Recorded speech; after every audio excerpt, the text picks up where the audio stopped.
This is NHTV2, North Haven Government Television, a service of North Haven Community Television.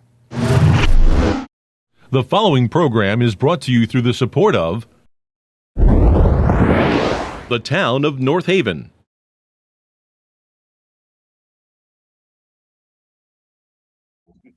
Good evening. My name is Alan Fredrickson. I'm the Land Use Administrator for the Town of North Haven.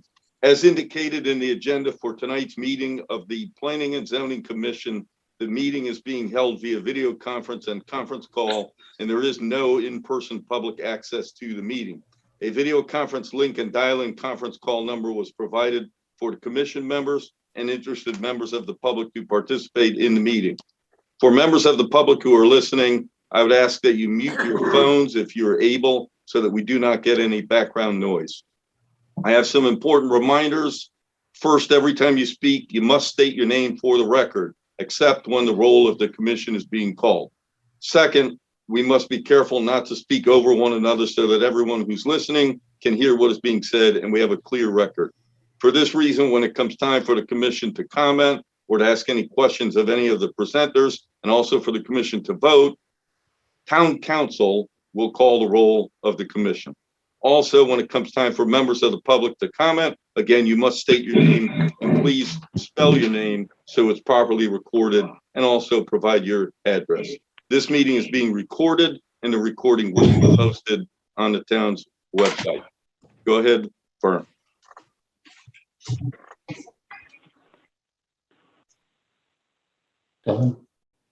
Go ahead. Okay, here we go. Good evening, everyone. Welcome to the Planning and Zoning Commission meeting for the month of June of 2020. My name is Vern Carlson, and I am the chairman of the commission. We have one public hearing tonight, and the rest is just site plans. Fairly short agenda, but before we get started, let me introduce to you our staff, which consists of Alan Fredrickson, our land use administrator, and Andy Bellavacqua, our town engineer. We also have a staff secretary, which is Pam Miller. With that, Jennifer. I am now going to call the roll. My name is Jennifer Capola. I'm counsel to the commission. Vern Carlson. Here. Rich Wilson. Here. Teresa Ranciato Vili. Here. Jim Giletti. Here. Brian Cummings. Here. I believe Joe Salamini. I don't see Joe on, but I will state his name. Joe Salamini. Okay, Joe is absent. Rod Williams. Here. And Paul Wyman. Here. Thank you. Okay, Jennifer, thank you very much. Tonight we have, folks, this is Vern Carlson. We have one public hearing, and then we have 4 or 5 site plans. With that, we'll get started. Has there been any changes to the agenda, Alan? No, there have not been. Okay, very well. Teresa is our secretary. Would you please read in the call of the public hearing? P21-14. Yes, P21-14S, special permit application and certificate of location as authorized by section 8.10.1 of Toreto North Haven LLC applicant, North Haven Holdings Limited Partnership owner, relative to 100 Universal Drive North, map 16, lot 2, plan entitled ALTA/ACSM Land Title Survey prepared by JMC Site Development Consultants LLC dated 10/25/2004, revised 7/30/2014, scale 1 inch equals 60 feet, IL 80 zoning district. Okay, is the applicant here? Yes, Mr. Chairman. Okay. The floor is yours. Thank you. Mr. Chairman, my name is James Rock. I'm an attorney here in Connecticut with an office at 100 Hinman Street in Cheshire, and I represent the applicant Toreto North Haven LLC, doing business as Toreto Mexican Restaurant. The address as mentioned in the lead-in was 100 Universal Drive. I believe this particular address is 150 Universal Drive in zone IL-80. And as mentioned, the owner of the property is North Haven Holdings Limited Partnership. So the special permit application before you is filed in connection with my client's efforts to obtain a liquor permit from the state of Connecticut. Notice of the application was sent to the, notice of the public hearing was sent to all the abutting property owners by certified mail, return receipt requested as required by your regulations. And evidence of that mailing was sent to the land use office last week, I believe, and they confirmed receipt. So the application itself is very straightforward to the extent that my client seeks to open and operate a Mexican restaurant at this site, formerly occupied by Ruby Tuesdays Restaurant, which is now closed. And I would reference the site plan that was submitted with the application, which shows the property, the footprint, the parking, and is labeled on the site plan as reoccupy existing building with Torito Mexican restaurant, end quote. So my client isn't seeking really nothing more than the Ruby Tuesdays site had. So they're really swapping out restaurant for restaurant, if you will. So it was in place when Ruby Tuesday operated their restaurant. And I note for the record that the fire department and the police department have both reviewed the application, and both departments have not expressed concern with the application, although the fire department, as per norm, will do a further review as part of the liquor permit application process. So on behalf of my client, we request the special permit application be approved so we can go forward with the liquor permit application and hopefully open the restaurant in the next several months.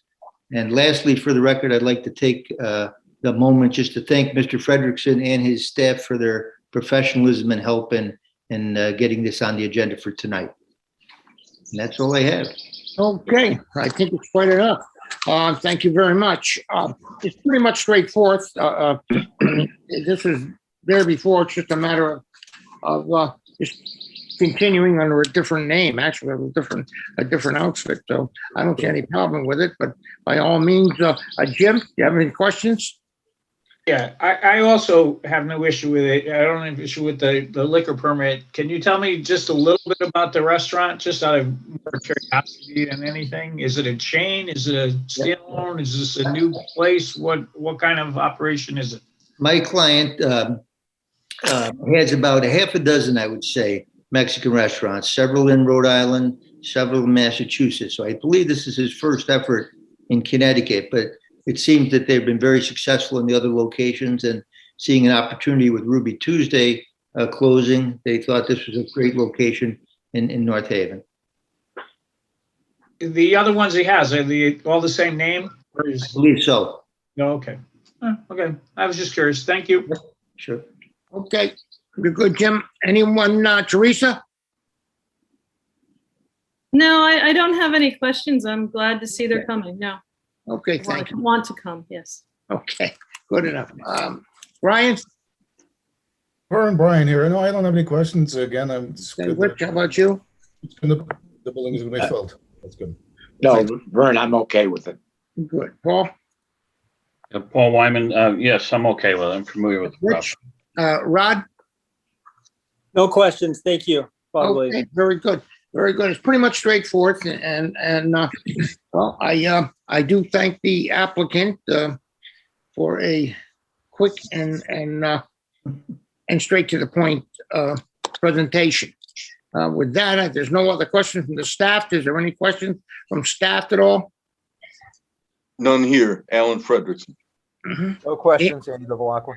Okay, Andy. Very good. Thank you. Okay, with that, that'll take care of the public hearing that we have tonight. We thank you very much. That'll close this public hearing. Mr. Chair, you Wait, need I'm to so call sorry. for public Oh, comment. I'm sorry. You're gonna take it right now? You want to take a vote? Wait. No. You need to call for public comment, Mr. Oh, Chair. I'm sorry, Jesus, I'm telling. I don't see anyone, but it'd be good to ask. Well, I'll call. Is there anyone here who'd like to speak in favor of this? Wait, excuse me. Can anyone hear me? Yes. Yes. Yes, we can hear you. Thank you. My apologies. Let me introduce myself. I'm Stephanie LaFrancois from Forks and Fingers Catering. I was told that I had to wait until the end of the meeting, and I apologize. I'm not sure what I was listening to. I'm applying for a land change of use, Can someone Okay. direct me with that? We have about 5 or 6 applications in front of you, and then your request for a change of use will be heard then. Oh, okay. So You're not up yet. closing the meeting as a Nope. whole. and No, I no. Missed it. Okay, I apologize. Thank you. Oh, okay, thank you. All right, let's get back into this if we can. Is anyone here would like to speak in favor of this application? Anyone in opposition of this application? Okay, hearing none, I'll close this public hearing. Okay, very good. Thank you, Mr. Chairman. Okay, very good. Yep, thank you very much, sir. Teresa, we go on the site plans. P21-06. P21-06, site plan application of John Cifarelli applicant, JPK Unlimited LLC owner relative to 97 Defco Park, map 95, lot 27, plan entitled Site Development Plan number 97 Defco Park Road, North Haven, Connecticut, 06473, prepared by Criscolo Engineering LLC, dated 2/19/2021, revised 6/1/2021, scale 1 inch equals 30 feet, IL80 zoning district. Okay, thank you, Teresa. Is there someone here to speak for the applicant? Yes, Jim Preddy, Criscolo Engineering, 420 East Main Street, Branford, Connecticut. Okay, Representing the applicant, 97 Defco Park Road. This is a just over 80,000 square foot lot at the very left end of Defco Park Road. You folks approved a change of use permit to permit ProClean to occupy the building back in 2017. I'm going to share my screen to show you why we're here tonight. So this is the building. There's the Defco Park Road ends in the cul-de-sac here. There's a parking lot in the front. There's a loading dock door here. There's a loading dock door in the back over here, and then there's some more parking back here. What we're going to do is take those.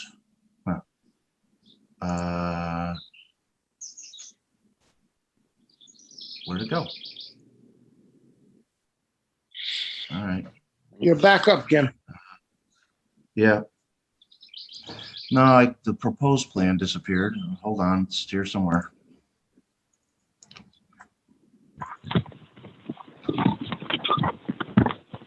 Can you see that? Yes. Slightly different. Okay. So the loading dock door, the 2 loading dock doors, what they want to do is fill in the 4-foot drop so that they can use them for drive-in doors.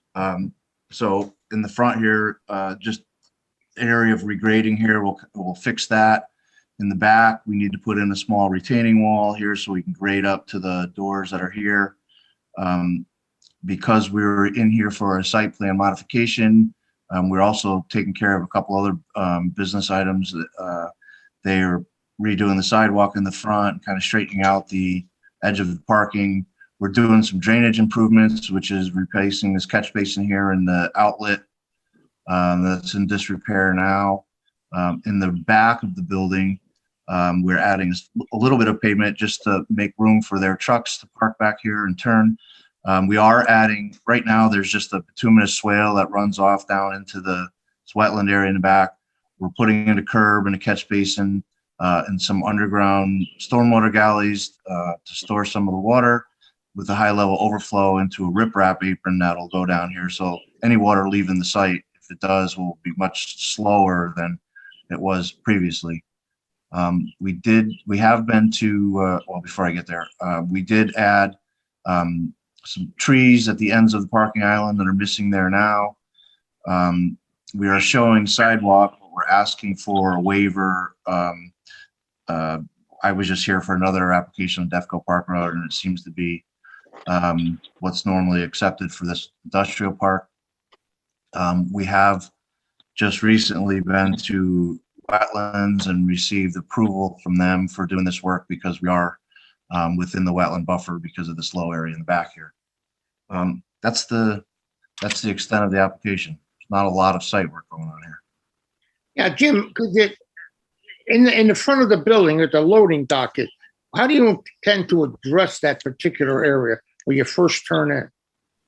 We're gonna fill that so that it's a drive-in door and then regrade part of this so that it goes up into the door. Once you get just past the building, you're already at the floor level because there's doors on the side here that are at grade. So Yeah, so you're gonna do away with that, well,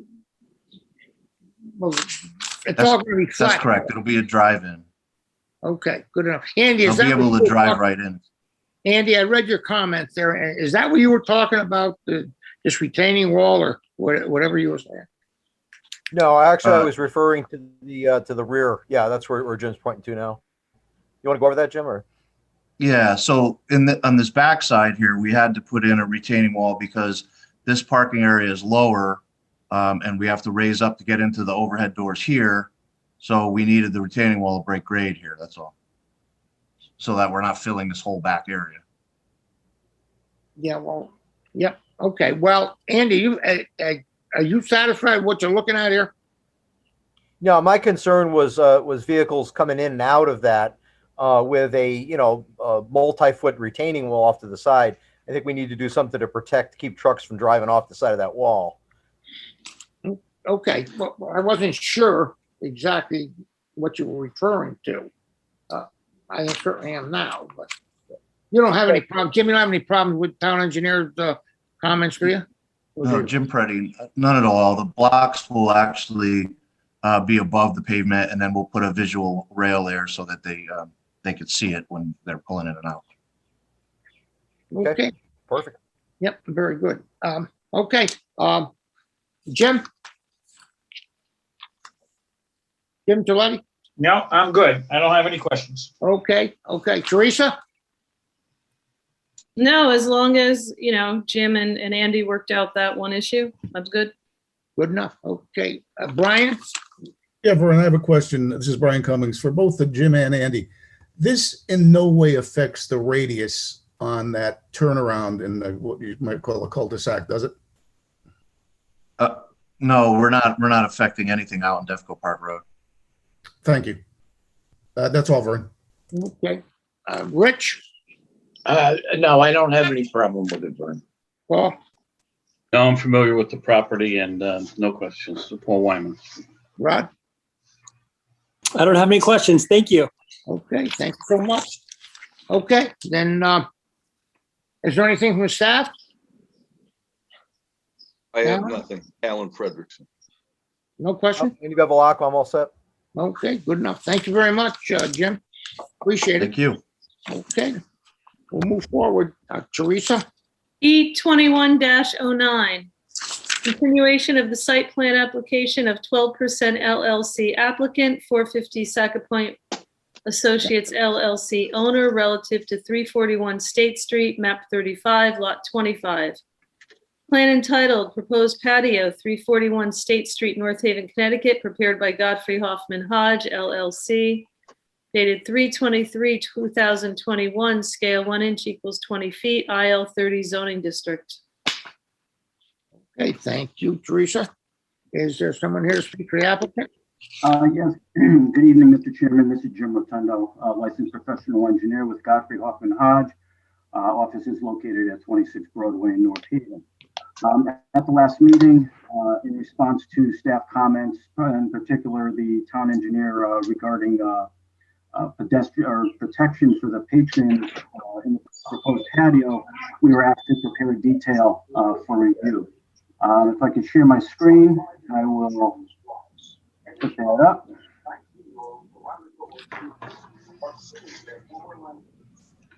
Can you see that, Mr. Chairman? Yes. Okay. What we're proposing is kind of a combination wooden screen area with bollards inside of it.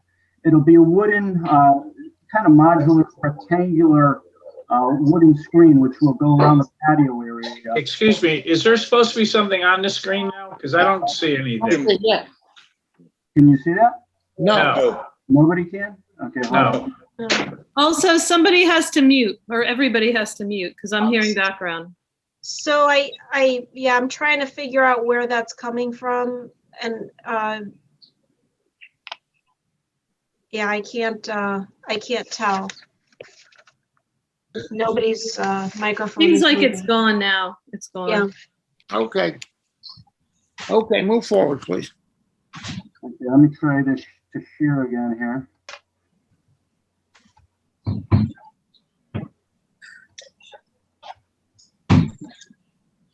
Okay, is that better? Yes.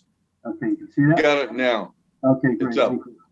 As I was saying, it's what we're installing here. It's a combination of a wooden screen. It'll be kind of rectangular in shape. So the inside of this structure will be hollow. Within there, we'll be installing the bollards. There'll be a standard concrete and steel pipe bollard, 8-inch diameter. They're 7 feet in length.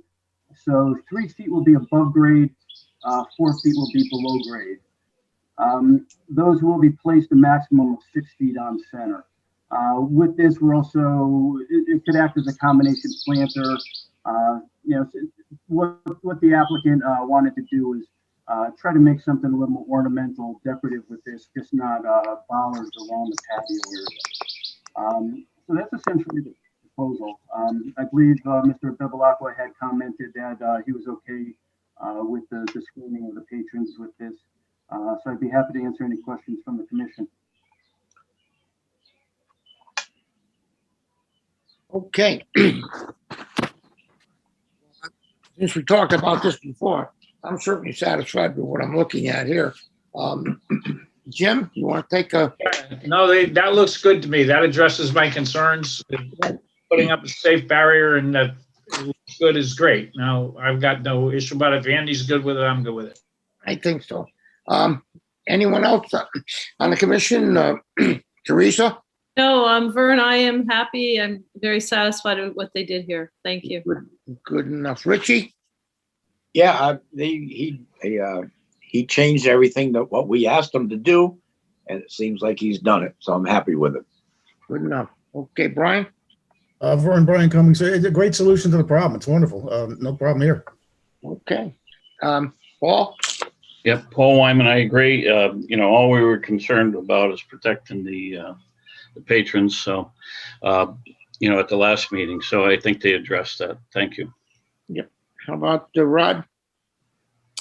Thank you. I think this is good. I have no questions. Good enough. Thank you so much.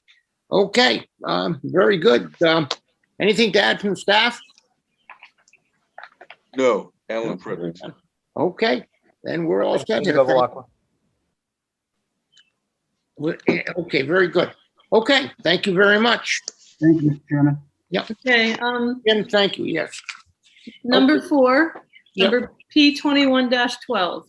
Site plan application of Joseph Gambardella applicant, Salvatore Gagliardi and Joseph Gambardella owners relative to 125 Quinnipiac Avenue, map 11, lot 45, plan entitled Proposed Change of Use, 125 Quinnipiac Avenue, North Haven, Connecticut, prepared by Godfrey Hoffman Hodge, LLC, dated 4/8/21, scale 1 inch equals 20 feet, CB 20 R20 zoning district.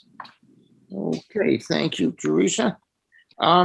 Is there someone here to speak for the applicant? Yes, Mr. Chairman, Jim Rotundo again, licensed professional engineer with Godfrey Hoffman Hodge. Office is located at 26 Broadway in North Haven.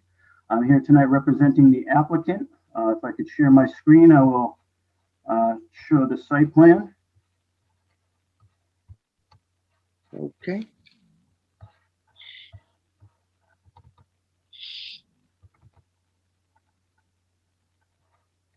Okay, can everybody see that? Yes. Okay, you see it? Yes. Okay, the property is located at 125 Quinnipiac Avenue. It's approximately 24,250 square feet in size, a little over a half acre. And it's in a split CB20 R20 zone. The R20 zone heads toward the north of the property. The CB20 zone is to the south. The site was developed originally around 1997 and was historically used by telecommunications companies. Existing site improvements on the property include a 1,225 square foot, one-story brick masonry building. There's an existing driveway and 2 parking spaces in front of the building, as well as an existing sidewalk that goes around those spaces to the front of the building. There are wetlands to the rear of the property associated with the Little River. This application was before the Inland Wetlands Commission, and they approved the site plan referral and permit to conduct a regulated activity. The applicant is seeking approval for a change of use of the property for a business office. There are no external additions proposed for the building. However, we are proposing 3 new parking spaces at the end of the existing parking drive area to comply with the required parking regulations. In addition, we are extending the sidewalk along the side of the building. There is an entryway on the side. That sidewalk will be ADA compliant. In addition, we are proposing a dumpster pad at the end of the parking area here with a screened enclosure. And we also are providing a catch basin and dry well to collect and infiltrate the increase in the runoff due to the proposed paving. That dry well, in response to comments from the town engineer, we also have an overflow to the back existing riprap pad area where an existing catch basin in the front of the building discharges to. Erosion and sedimentation controls will be installed prior to any construction. We are providing landscape plantings around the dumpster enclosure, as well as a tree adjacent to the parking area. And there was a missing tree in the front of the site, which we are going to replace, as well as some landscape buffering shrubs along the wetlands as a condition of approval of the Inland Wetlands Commission. We are also showing a sidewalk along our frontage here on Quinnipiac Avenue. The applicant is requesting a waiver of the sidewalk installation. On the opposite side, the west side of Quinnipiac Avenue, there's a sidewalk which runs along essentially the whole commercial area on that side.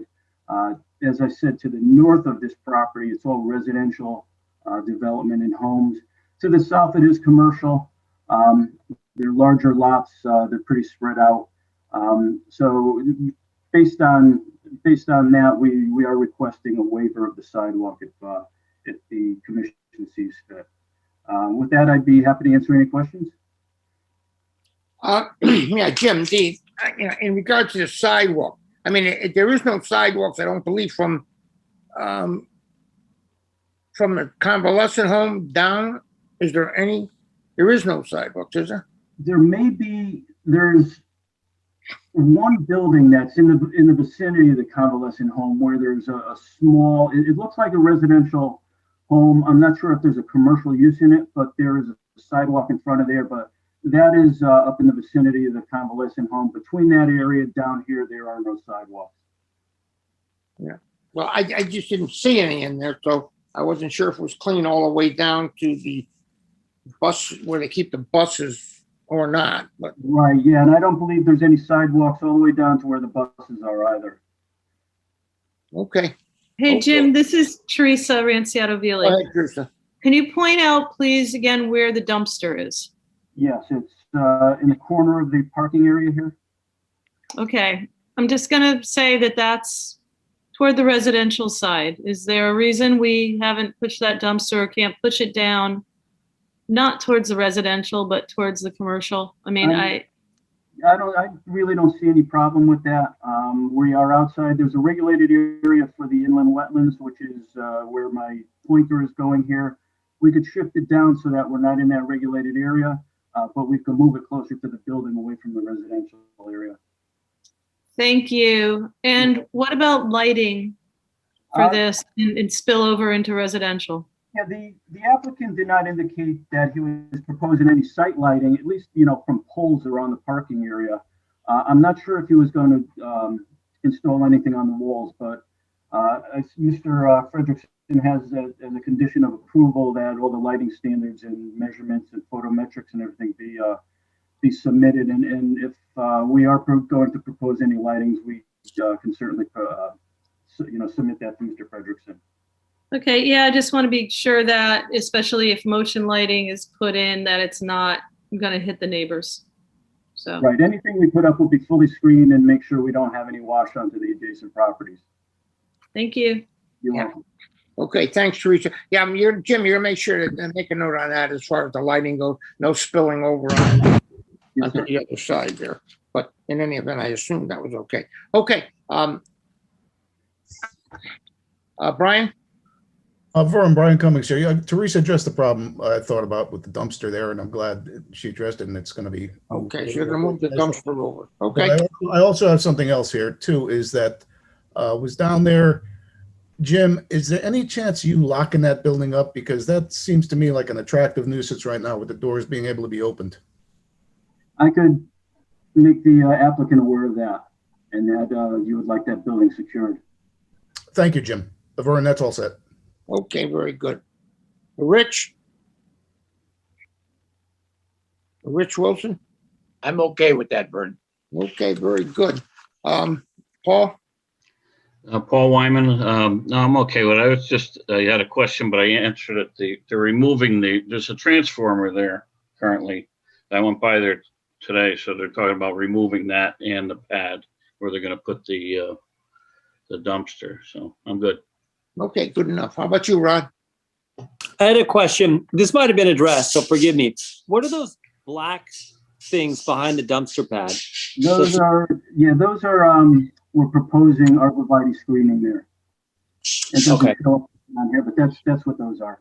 Those are Thanks. shrubs. Thank you. Good. Okay. Staff?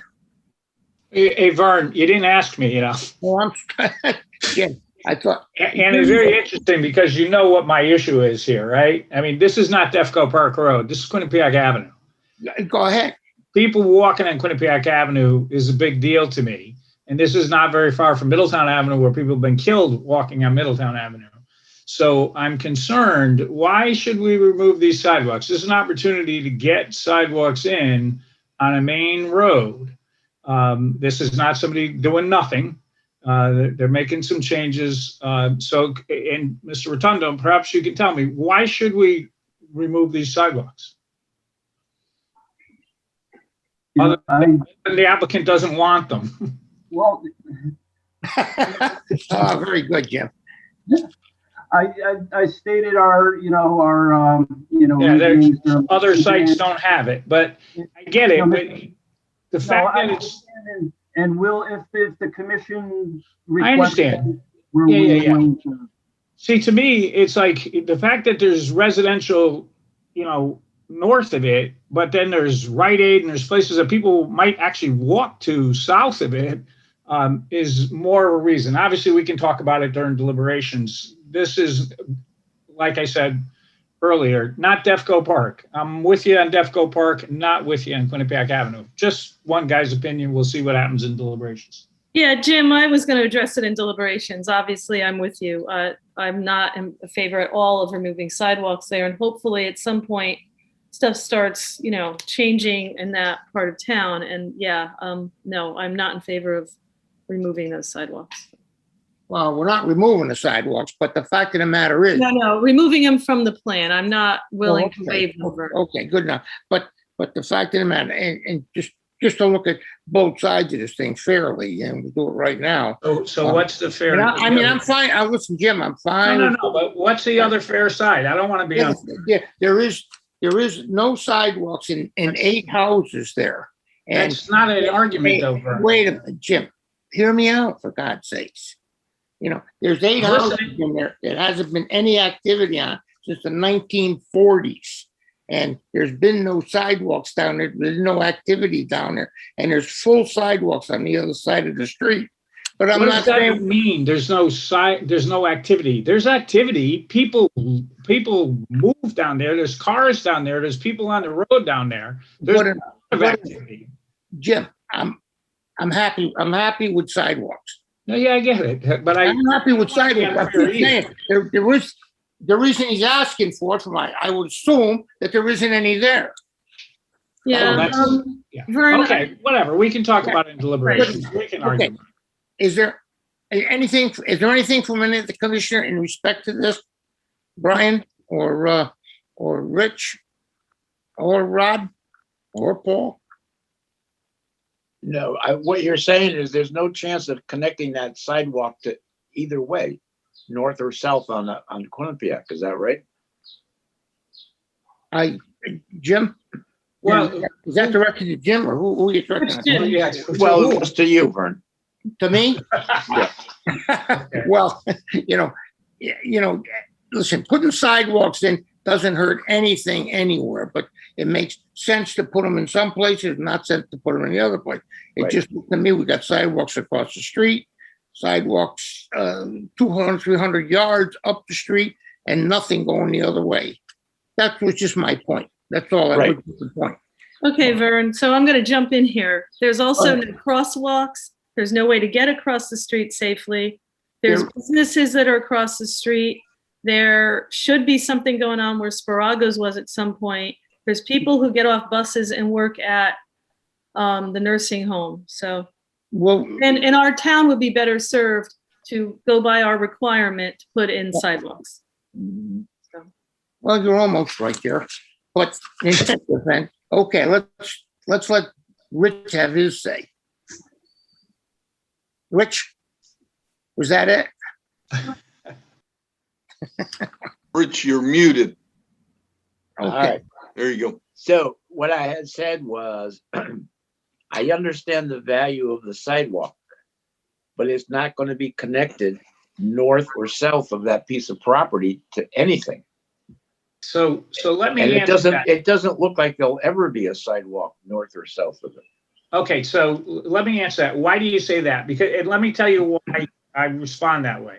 I had a discussion with Scott Schatzline years ago, trying to put in a network of sidewalks throughout town. And most particularly on heavily traveled roads, because that's where it gets scary. So the fact that it currently doesn't connect doesn't mean in the future it won't connect.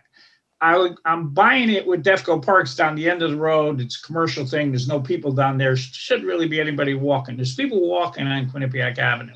So you can't say it won't happen in the future. You don't know. That's the sidewalk to nowhere. We've heard that argument forever. We've had developers come in saying it's a sidewalk to nowhere. No, hopefully not. It's a sidewalk to nowhere. Maybe after we're all gone and dead, they'll actually start connecting to more sidewalks. So that's my answer to that. But again, we can, I'm not. No, we discussed it enough. We don't have to discuss it anymore. Thank you, Jim. Okay. Thank you, Vern. Thank you, Rich. Okay, Brian, are you okay? You're all set? My take on this, I want to go back to the 1980s when Walter Garwich had the sidewalk initiative and put sidewalks around the center of town here, Clintonville Road where I am. We only did it on one side of the road. And if I want to walk on the sidewalk, I walk 32 feet to walk to the sidewalk that I can walk on. Thank you. You good?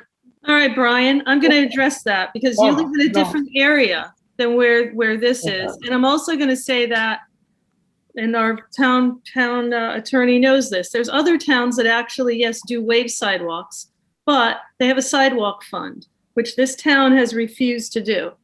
So we could waive the ones up on Defco Park. We can ask those people to put in even a 10% of what they would cost, and the town itself could pay for sidewalks.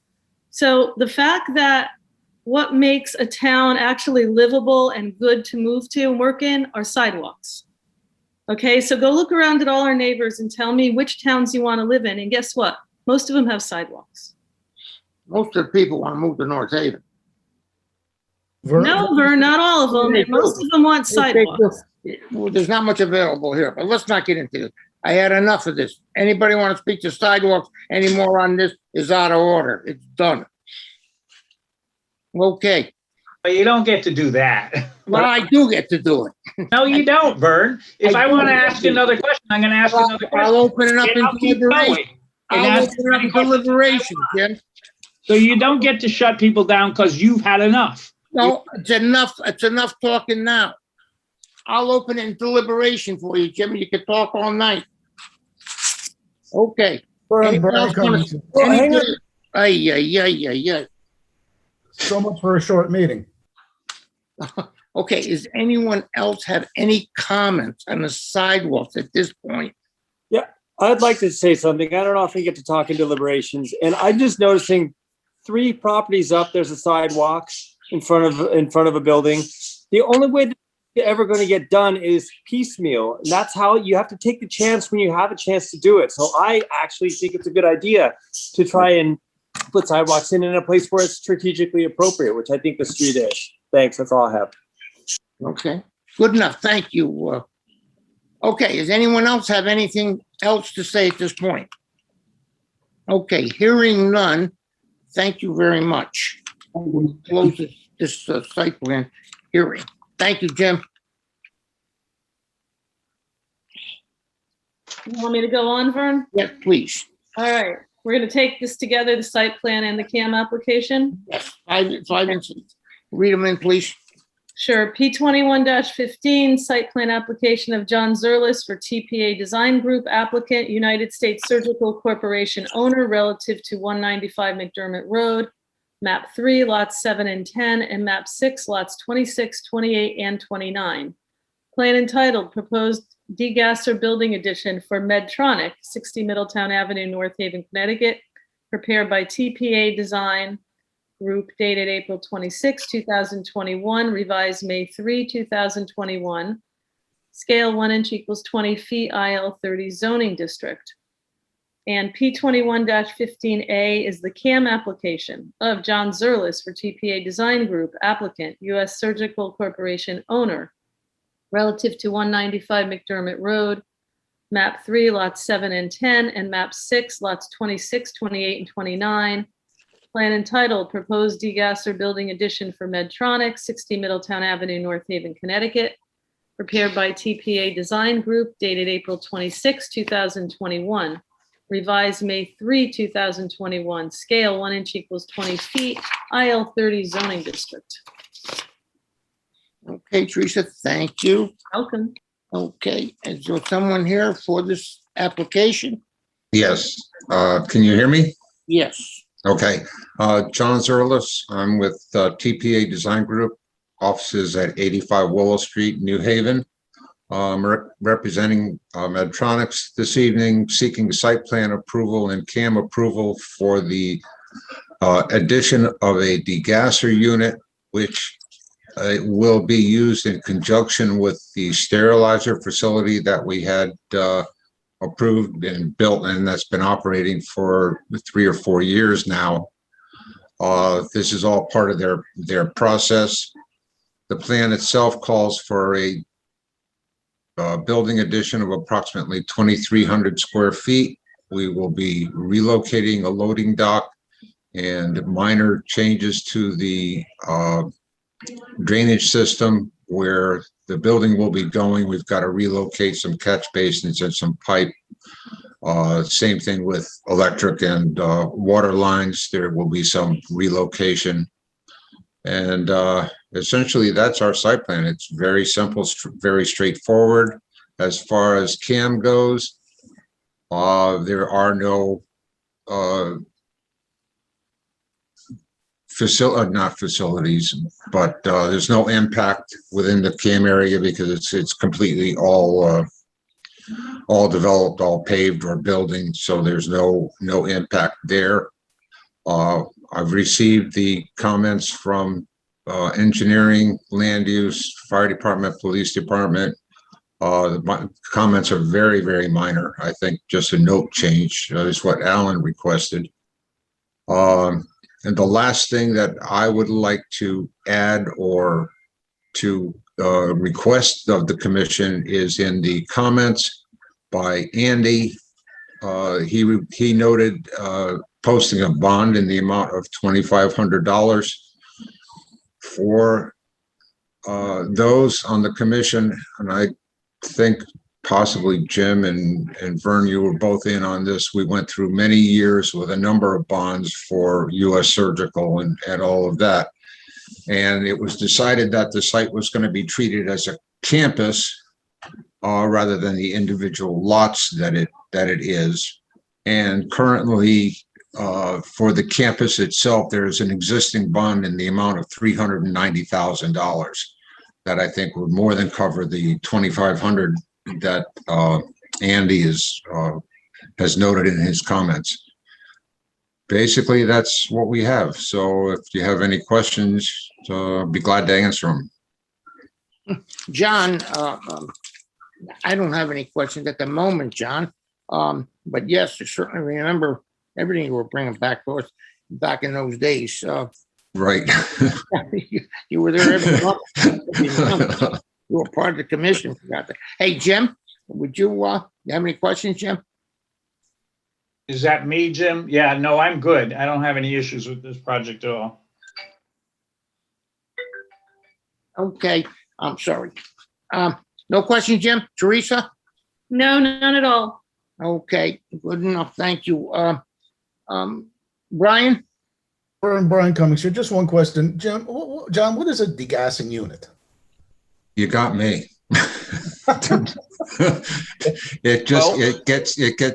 It's connected somehow to the sterilizer unit, and the internal operations, I have no idea.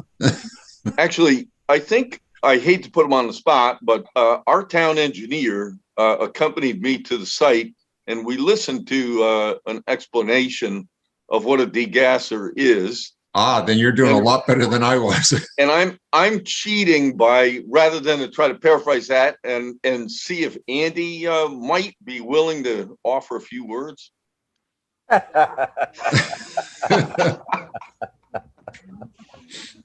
No.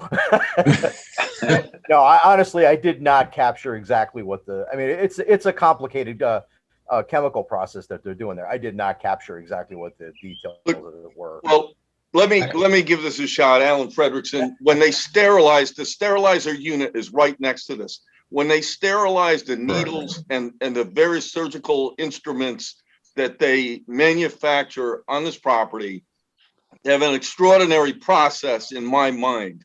They bag them in plastic bags that are sealed. Correct. And then they box the bags and they sterilize it after. They put the entire box with the gas into the sterilizer, and the sterilizer somehow penetrates through the box, the plastic, and sterilizes the particular piece inside of that. And that gas that is in there is critical to the process of sterilization, and then it needs to be removed. How's that, Andy? Is that you did way better. That sounds real good, Alan. I'm sorry if it wasn't helpful. That's what I heard.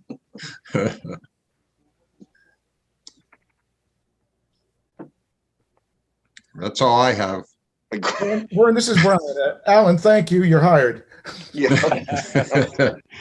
Now, while I'm on a roll here, my only problem, and maybe I'll put the town council on the spot here, okay? John Zerlis has requested that we waive the bond requirement because there is $390,000 worth of bond on the property. Now, those bonds are in fact dedicated to particular application numbers. So I would ask this, would we need to, at the very least, add this application number to that existing bond with a rider? Or would it be possible if they fail somehow in terms of S&E controls or what have you?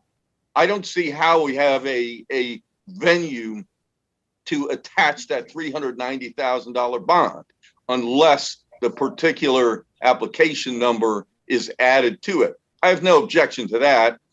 And clearly it's a pittance in terms of the amount.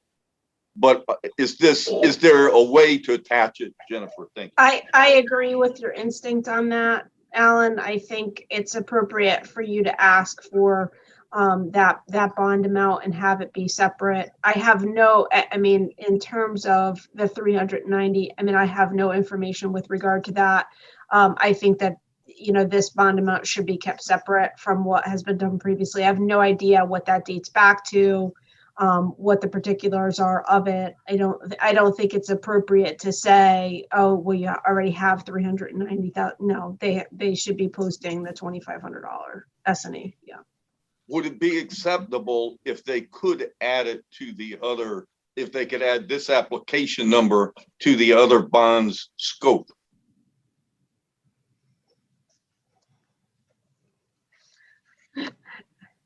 Again, Sorry. you have my answer. Yeah, yeah. Yeah, I thought she just said no. I don't think it's appropriate. Again, I mean. Your bond is $2,500. It's, yes, it's something that, you know, as Alan said, it's a pittance, but if it simplifies everything, we have no objection to putting up a bond for $2,500. And it's straightforward, and it deals specifically with the degasser. So everybody's covered. John, Andy Bevilacqua here. I would be happy to work with you guys in terms of working towards getting some of those bonds released. Anytime I see an opportunity to get bonds released, I'd like to see that. You would be amazed at how much money we hold in bonds that just sits there. And I'm happy to work with anybody to sit down, go through, sort through bonds, whatever it takes. You know, but to have that kind of money sitting out there in a bond when obviously, you know, it appears like most of the work's probably done already. You know, let's some of it, yes, clean it up if we can. You know, right. But this is Jim Gilletti. John, we, as you said, we went through this once before. We were trying to clean up a whole bunch of them. But right, and we did, because we had close to $2 million in bonds on this because of the separation of the different properties. And every time we got an approval, it went with that property.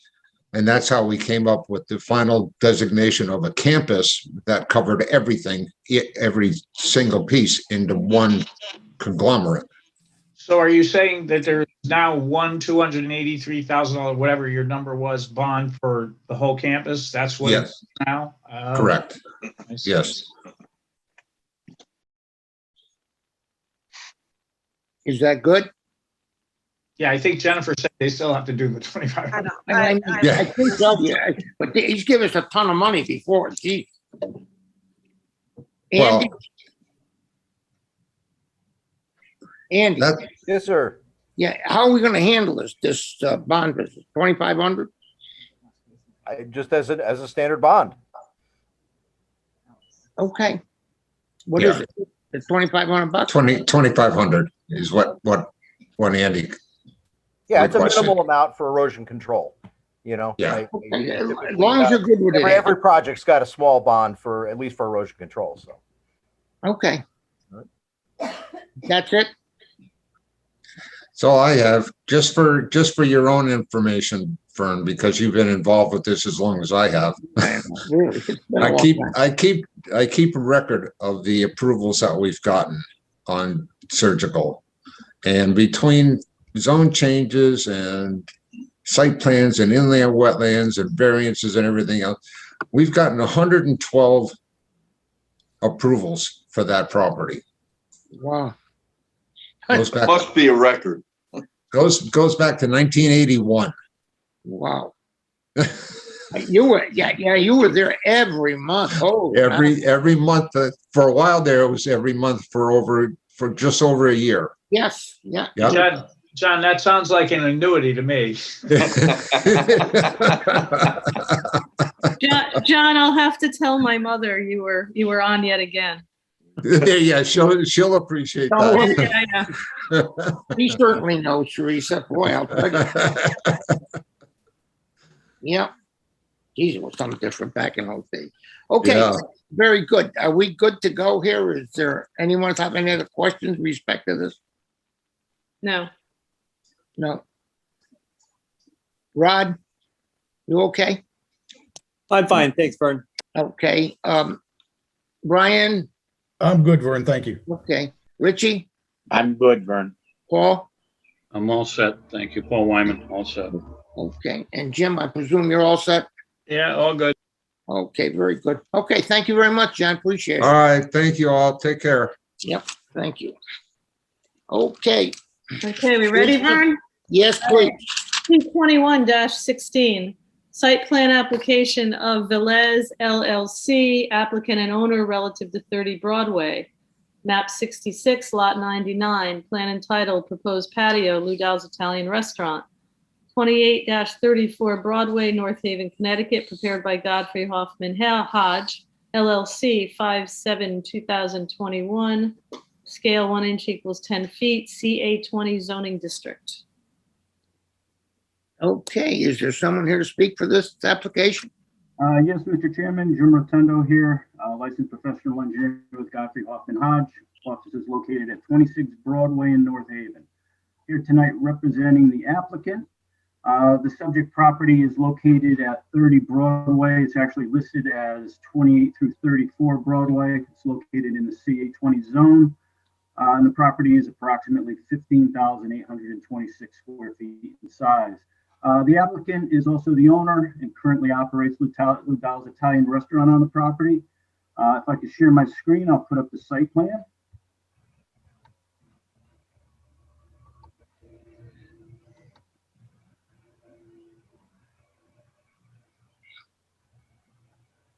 Okay, can everybody see that? Yes. Okay.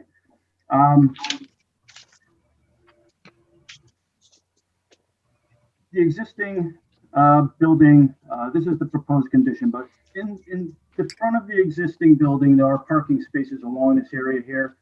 There's also curb cuts along Broadway, which go into the site and then back out. They're one way in and out.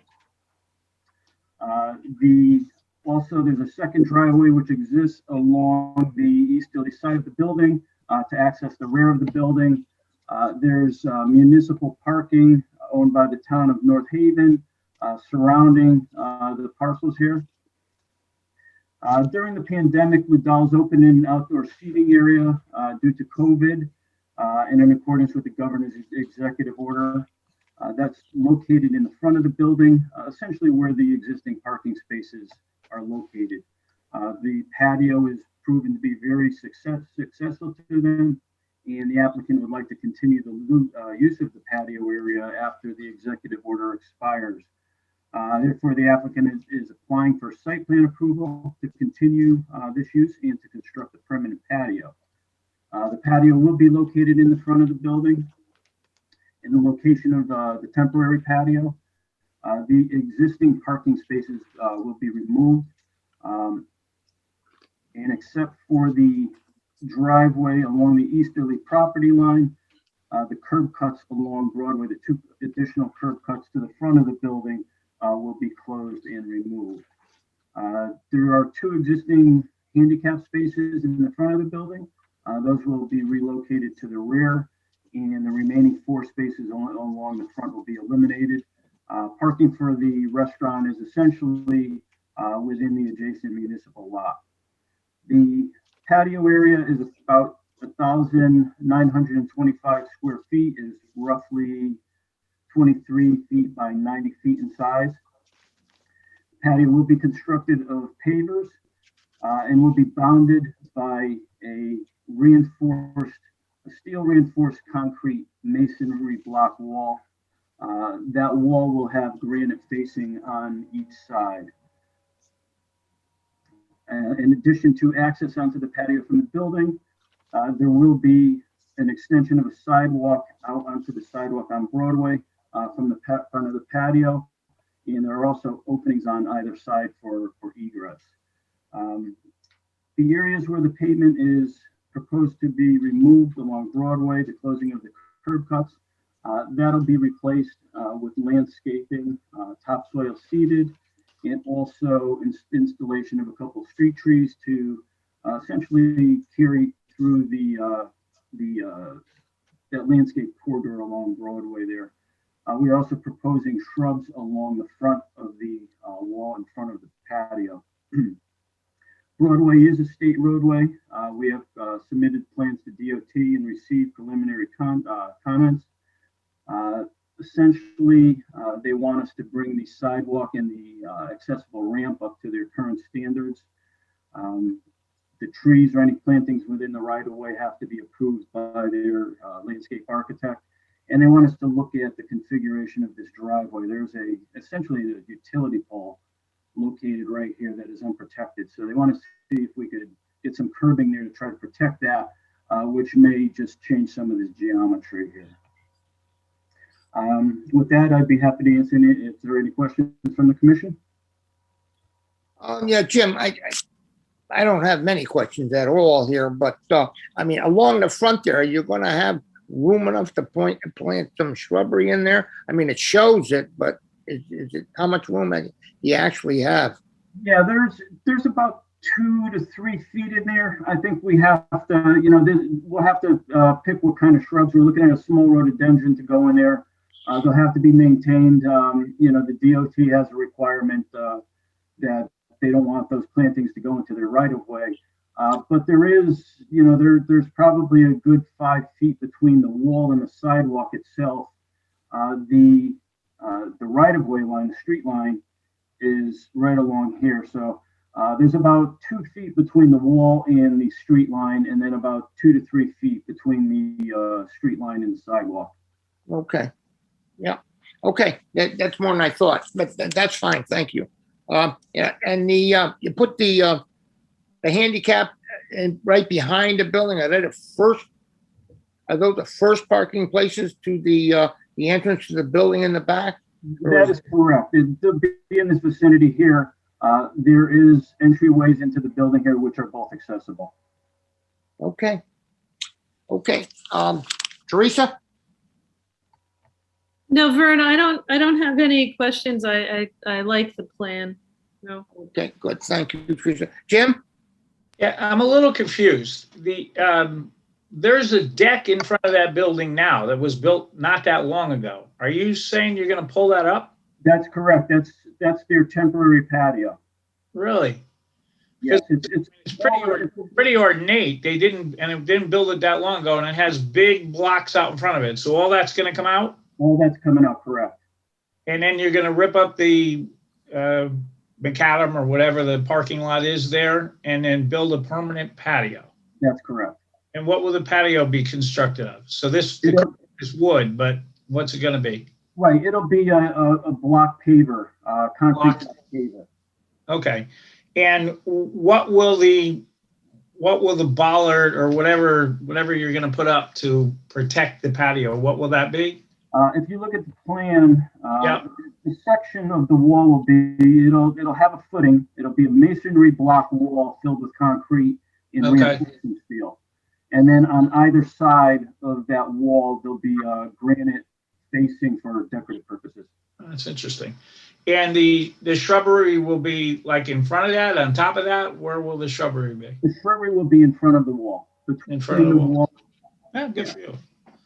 All right, no, I don't have anything else. Looking forward to it.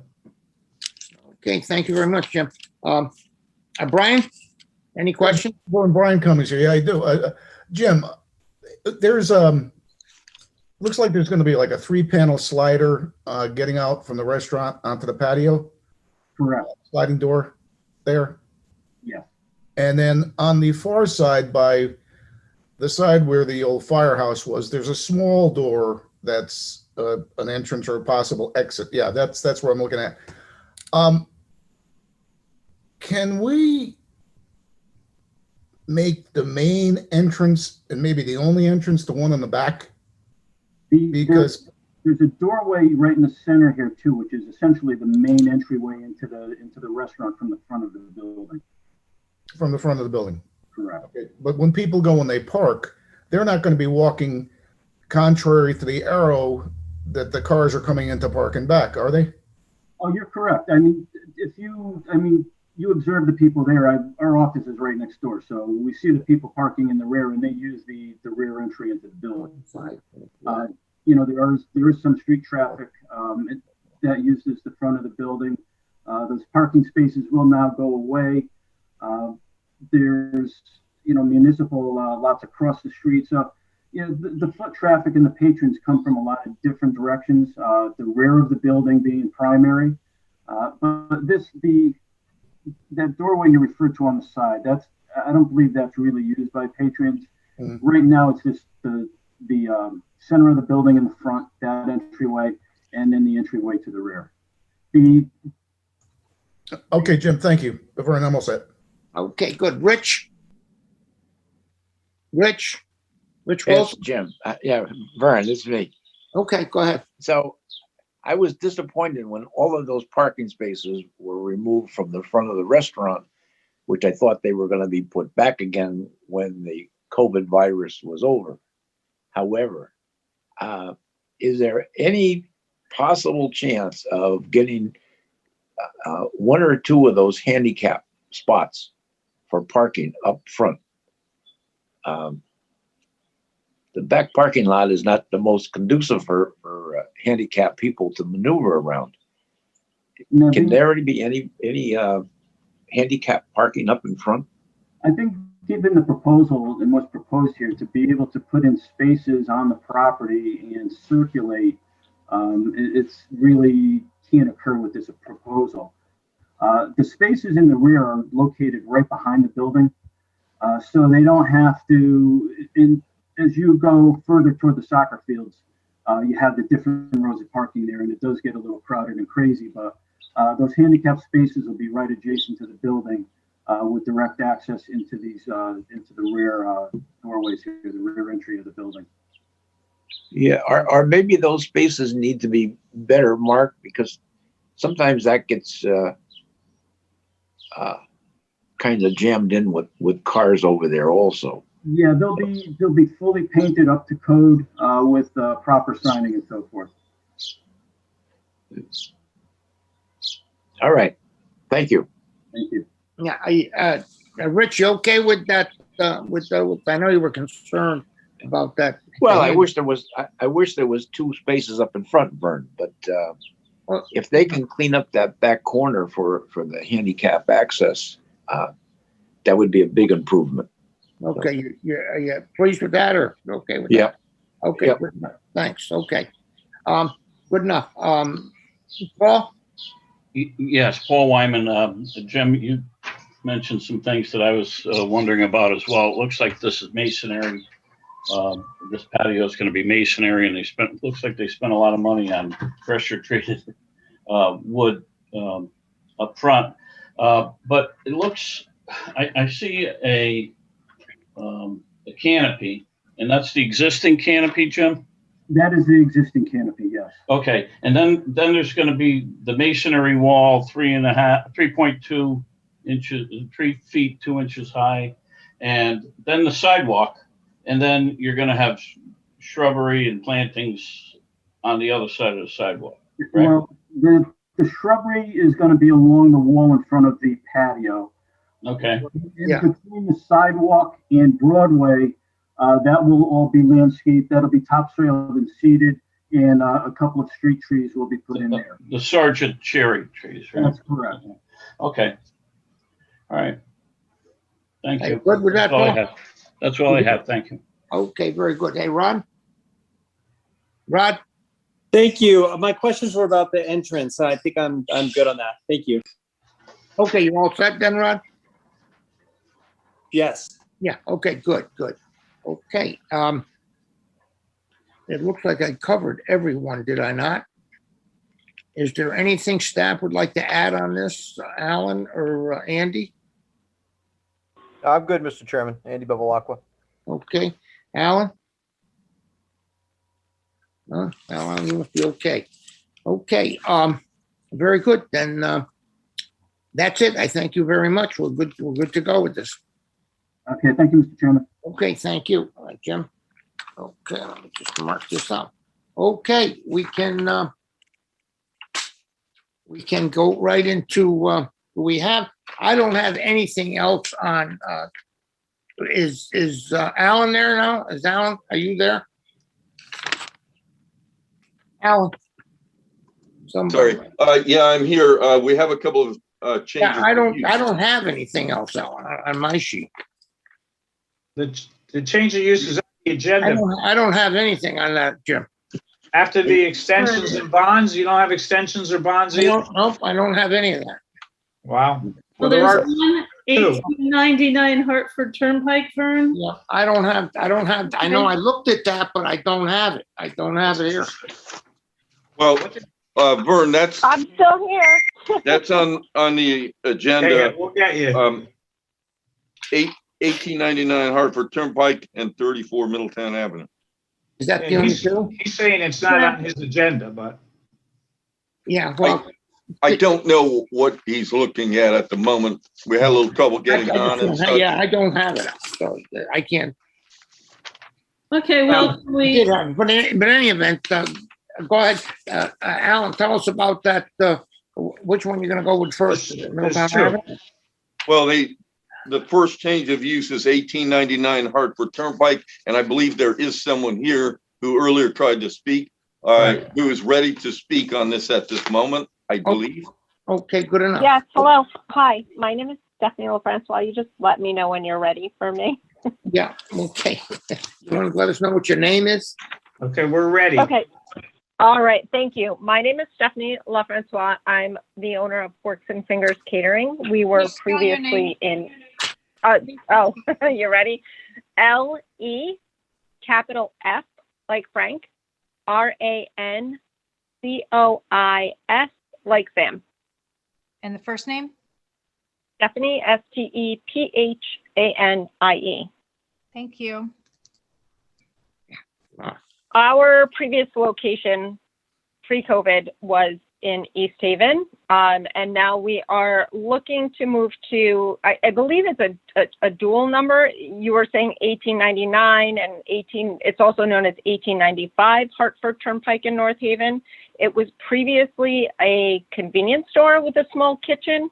And we are looking to convert that into a kitchen, not for selling to the public, but as a commissary to facilitate our off-premises catering.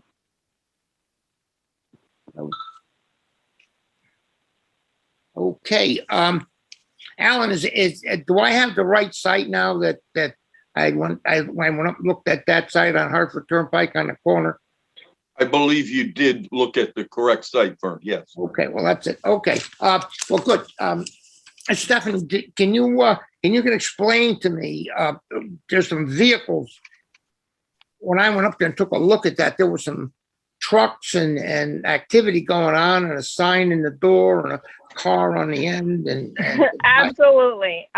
So in taking it over, we are not producing out of there, but we are moving all of our fixed, I would say, as a catering company, we have decor, we have all of these things that warehouse items that we bring to events. So we have storage trailers full. So we have been for a few weeks trying to organize that and actually clean it. It was in disrepair. So we've moved our vehicles over there and we have just been painting and cleaning and organizing.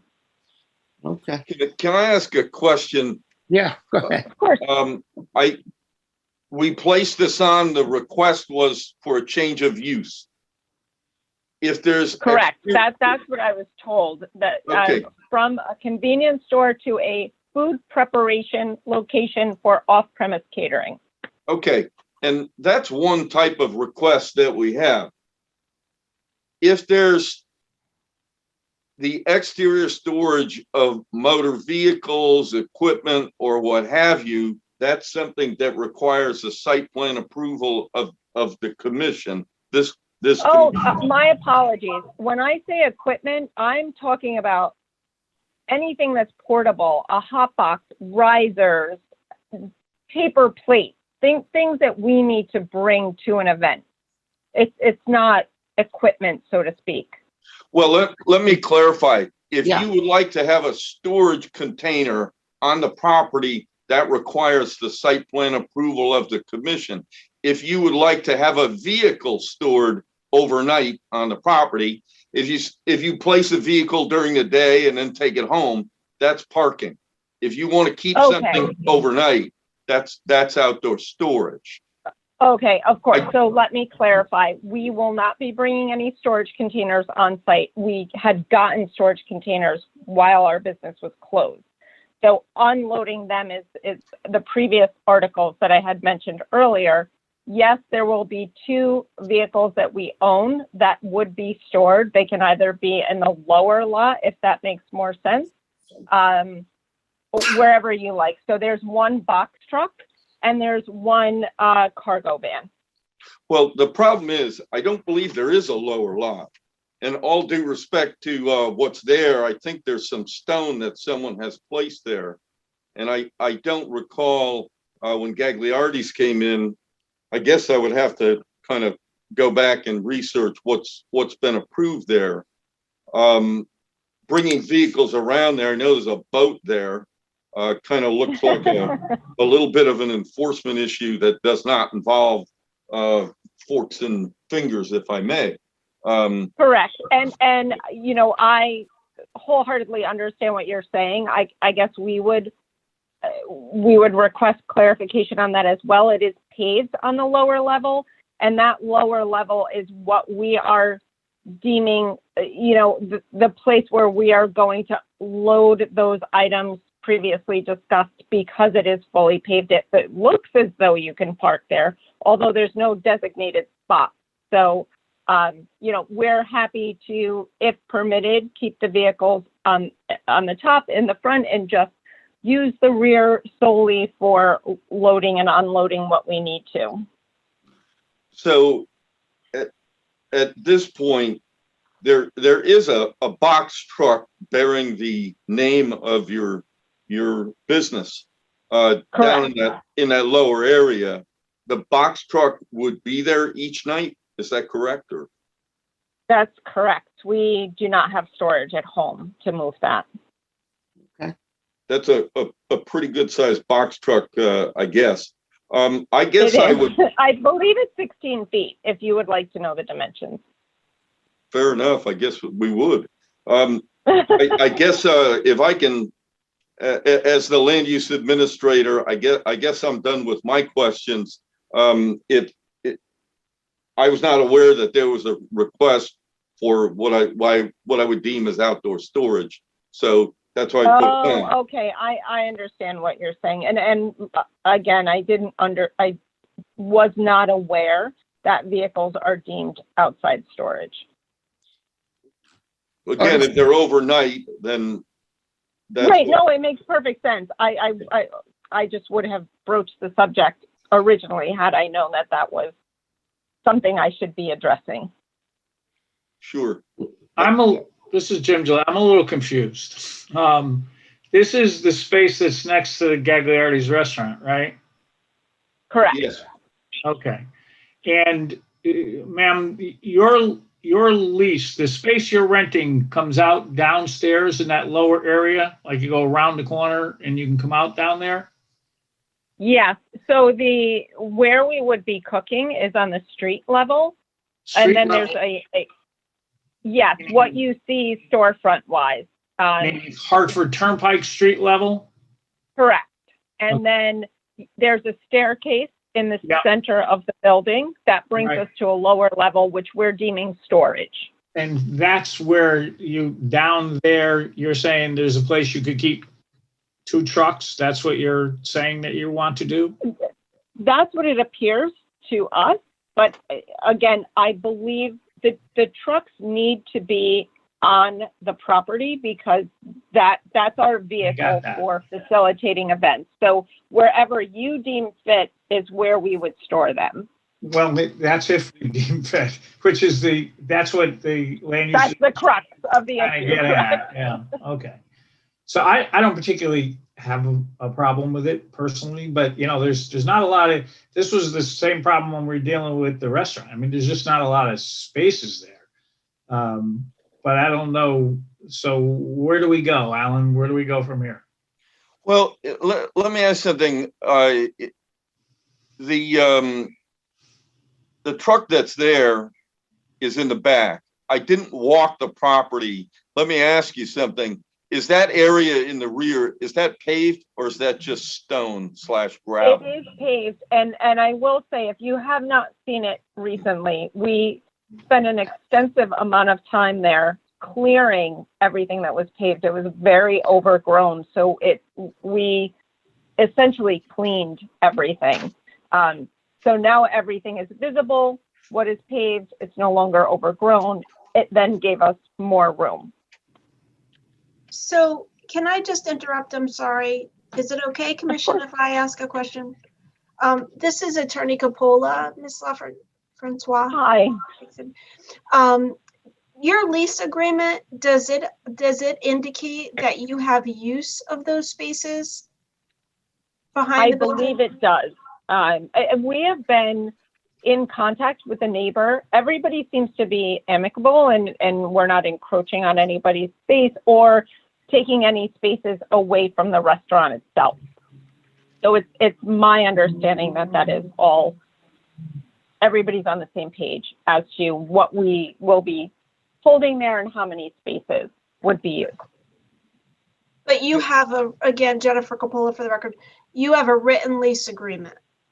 I do, which I would need to pull out. My apologies. It's been a few months since I've reviewed it, but I'm happy to if you would like me to. At this time. Do you have it nearby? It might take me a second. Do you want to go to the next person and come back to me? Can I ask another question? Just, do you plan on having any on-site consumption of your end product? Is it going to turn into a de facto restaurant?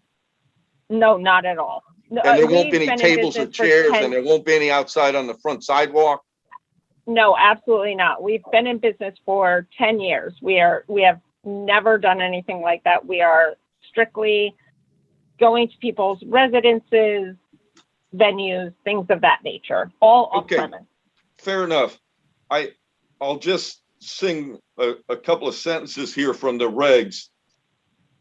No storage of any type, including temporary or permanent storage of waste products or materials, shall be permitted outside of an enclosed building without the express site plan approval of the Planning and Zoning Commission.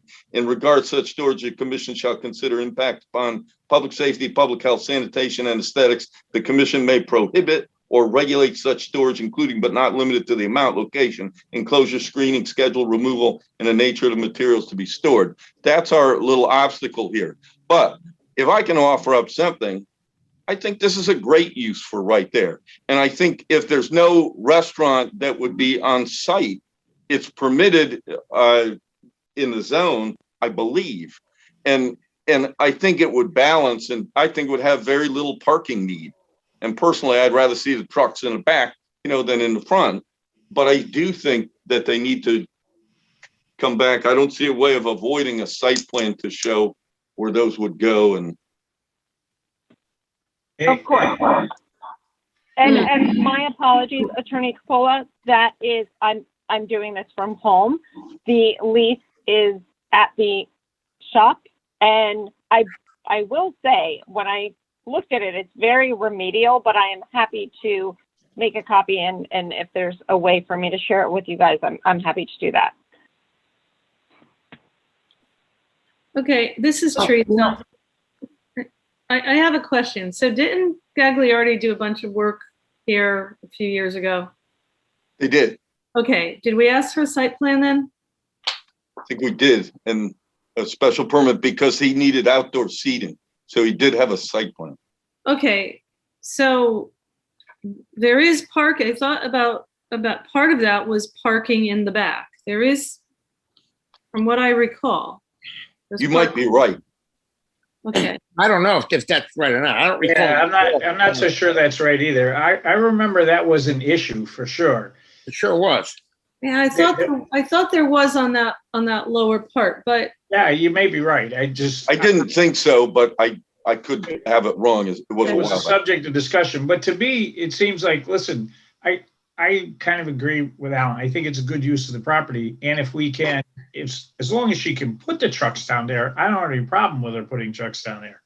And I hear the right thing to do is a site plan, but I'm trying to make it as least offensive to this lady, but it depends what everybody thinks. To me, if she can put I'd rather not have the trucks out in front on Harper Turnpike. If she can put them down below, I don't have any problem with what she's proposing. May I interject just so you have the full scope of what I'm asking? We are perfectly fine with leaving the trucks below overnight. We will still have access, though. I believe we would need to load all food on the upper level. So the trucks wouldn't live there, but they would be there for an hour at a time here and there. Yeah, we're just worried about where they're going to live. Yeah. Sure. So living downstairs, I believe there's ample space now, but as I said, now that we've cleared everything. Is there, I guess I'll propose two possible solutions. I'd like to get something around. It's either, if we can figure out if we can do this without a site plan. Right. Well, let me, Vern, if I can offer up something, and I'm going to deny, even on the camera and the recording, that I ever said this down the road. But if I can cite, we got to do something. Okay, if I can cite section 10.1.5, waiver of requirements.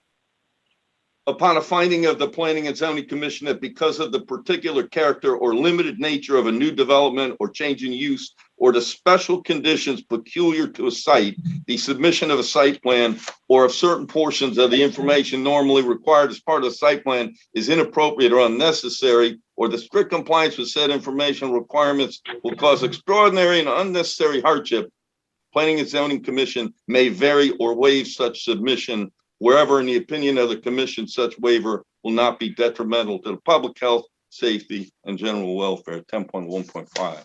Well, that's we know that, but I mean, is it a good thing that we should do this? I want to do it, but yeah. Let me ask you. Yeah. Go ahead. But before you do that, Vern, I got to tell you, I'm a little concerned with Jennifer's question and about the lease. Is because the applicant is telling us she can put the trucks down below. I would just like to make sure that's actually true. Yeah, I think. Of course. I'm not questioning what she's saying, but yeah. My question was like our counsel is wait, does the lease say you've got 2 spaces down there to put these trucks? Right. It's exactly right.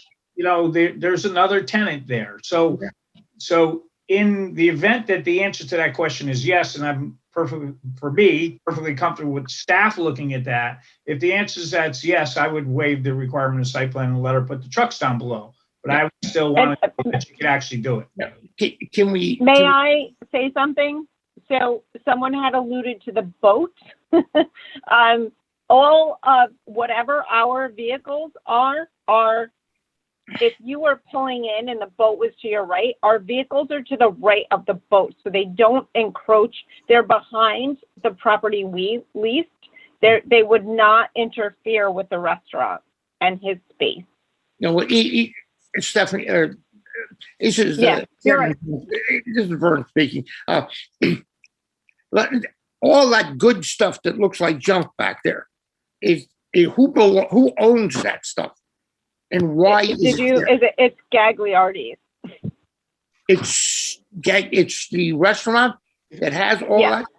Really? Yeah. If this makes any sense, is it possible that the commission might find its way to act on the change of use affirmatively, but to possibly hold over or continue the portion regarding the outdoor storage to give the commission and the staff and the town engineer the opportunity to take a little look and see if that's appropriate to put that back there? Yeah, that's fine. You show me how to do the language for that, and I'm happy to do that. Well, thank you. And in the interim, I will make sure if someone can provide me with the best contact information, I will get the lease with the explicit of that as well. You do that and get it to staff, and then Jennifer will look at it, staff will look at it, and we'll just see if we May can. I send that to Pamela Miller? Is that? Yes. That's okay. Thank you. This is Alan, this is Teresa. Can I also assume that perhaps zoning enforcement will be called in on this? Yes. Thank you. Okay. Is there any more that we need on this particular? Alan? No, I think that we can get through the change of use and at least get I'd like to do that so they can a new business started. Yeah, whatever they want to do, they can do, but we got to know that they can park, those are valid points. You got to know what's going on. All right, and we'll continue great. that Thank you. portion. Okay, I will work on that in the morning. Thank you all very much for your time. I appreciate your assistance, and we're looking forward to being in North Haven. Well, we're looking forward to having you here, and we wish you a lot of luck for sure, and success in your business. Thank you. Everyone have a good night. I'm signing off now. Okay, very good. Are we all set there on this? Everybody on the commission good? I guess. Okay, very good. What else do we have, Alan? Or I see someone, well, I did a moment ago, poised relative to 34 Middletown Avenue. And it just as a background, pardon the pronunciation, I think it was Bones's Pizza has left their particular tenant space, and there is a new proposal. okay, you want to bring up to date? Go ahead, Miss. Hi, my name is Nelly Ann Rios. I am representing myself and my sister, who is my business partner for 34 Middletown Ave. Just for the record, our lease does say 32 Middletown Avenue, but Pamela helped me as far as zoning to find what number was on zoning. So she said it was 34 Middletown Avenue. It is actually, so it Bonesi's is still there. The unit is actually belongs to Nick's Charpit, and it used to be a jeweler. And we're proposing to put a Healthy Shake and energizing tea shop in that unit. Say again, Miss. I'm sorry, I missed that. What are you planning to do there?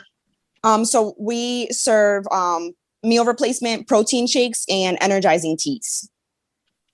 Okay. And that's the extent of what you're going to put in there?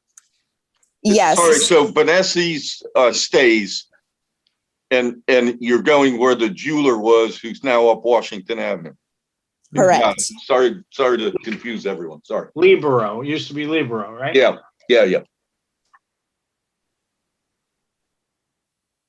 Jim? Yeah, can I get an energy shake delivered to me like right now? Like, Not right. Other than that, I have no question. Okay, Not good. right now, but if you give me your address, I will bring one to you in the morning. Okay, thank you so much. Teresa? No, Vern, I don't have any questions at all. Okay, Brian or Vern, Brian, no, I don't have any questions, Vern. Thank you. Rich? Vern, I'm good. Paul? Paul Wyman, no questions. I'm good. Rod? No questions. Thanks, Vern. Okay, thank you. Okay, hearing none. I have a question. Do you have a truck? Do you have a food truck?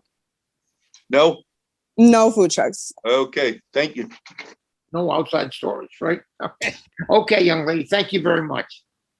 Good luck with your business. Thank you for your time. Appreciate it. Okay, thank you. Alan? I think we can somehow dislodge this and move it into deliberations. Okay, good enough. Good enough. Okay, motion to move to deliberations, Jim? Yeah, no, I'll move into deliberations. I have one question. Like the bond, and somebody asked us not to release the bond, that same ongoing problem out wherever that is, Thompson Street. Are you gonna do? What is that? Yeah, Jim, you're right. And I'm right on board with what the applicant said, is just still, they're not able to get the, we talked about this last month, and the person looking to get the bond release was supposed to go out there, and apparently still hasn't gone out there. So I still wouldn't release the bond. I just don't know if we want to do that in deliberations. We want to talk about it before deliberations. Let's talk about it right now, Jim. It's the right place to do it. Well, yeah, I mean, there's a letter here, and yeah. And it said exactly what we said. It's like, listen, the applicant, the one who wants the bond release, was supposed to meet with Andy and with the people that are saying there's a problem out there. They didn't do it, so I wouldn't release it. I mean, but that's what they're asking us to do. There's a letter, this letter. Okay. So I think I would just not address it during, Let's just, yeah, I don't know what everybody else thinks, but that's where I am. well, I think we should do just exactly what you're saying, just gloss over it and be done with it. Anybody else have any input on it? Rod? No, I agree with Jim.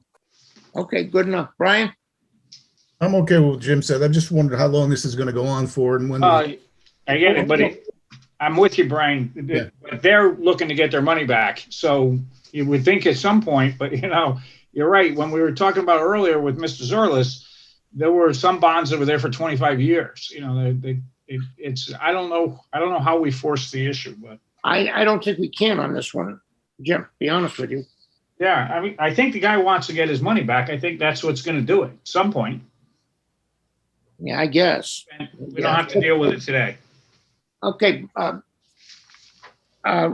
Brian? Yeah, Brian. Richie? That cleared it up, Vern. Thanks. Yeah, just let it go along and we'll see what happens next month, I guess. Great. Okay, Teresa? No, Vern, I agree with this. I mean, it's going to be interesting to see how long it actually takes, but. Yeah. Okay, good enough. Then we'll just pass that one. Very good. Thank you, Jim. Yeah, so Okay. I'll make a motion. There's another bond, and I don't really know what that one is, to 224 Quinnipiac Avenue. What is that one? You do know what that one is. Yeah, that's the mini mart on the corner of Quinnipiac and. Oh, yeah. Next to Eaton Place there. I'm sorry. Right. So we talked about that one, and I did go by there. The trees look okay. Andy, did you go by there again by any chance? Yeah, I did. I had held off on the bond release for a while because the trees, because of the spring and all, the leaves weren't back on the trees.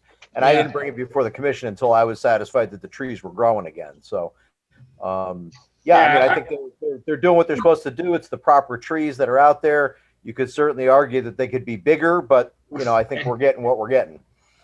Yeah, I thought they could be healthier too, but I don't know anything about trees, so whatever.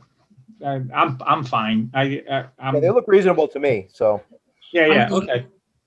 What about the dead ones that are there? Well, that's kind of Yeah, I mean, just there weren't as many though. There's not that many dead ones. Well, I mean, dead is dead. Yeah. Whatever there is. I thought they were going to replace those trees. I guess maybe they're waiting to do that. I don't know. No, supposedly they're not waiting. No, once we release the bond, they're not going to do anything. So we got to be happy with what's there. If you've got some questions about what's there, we should deal with it. Well, because I didn't think it was perfect, but again, I'm not a tree guy. I don't know. Look, is everything going to grow in there? Well, I don't know.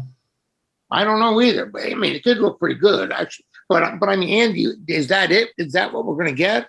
That's what you're going to get.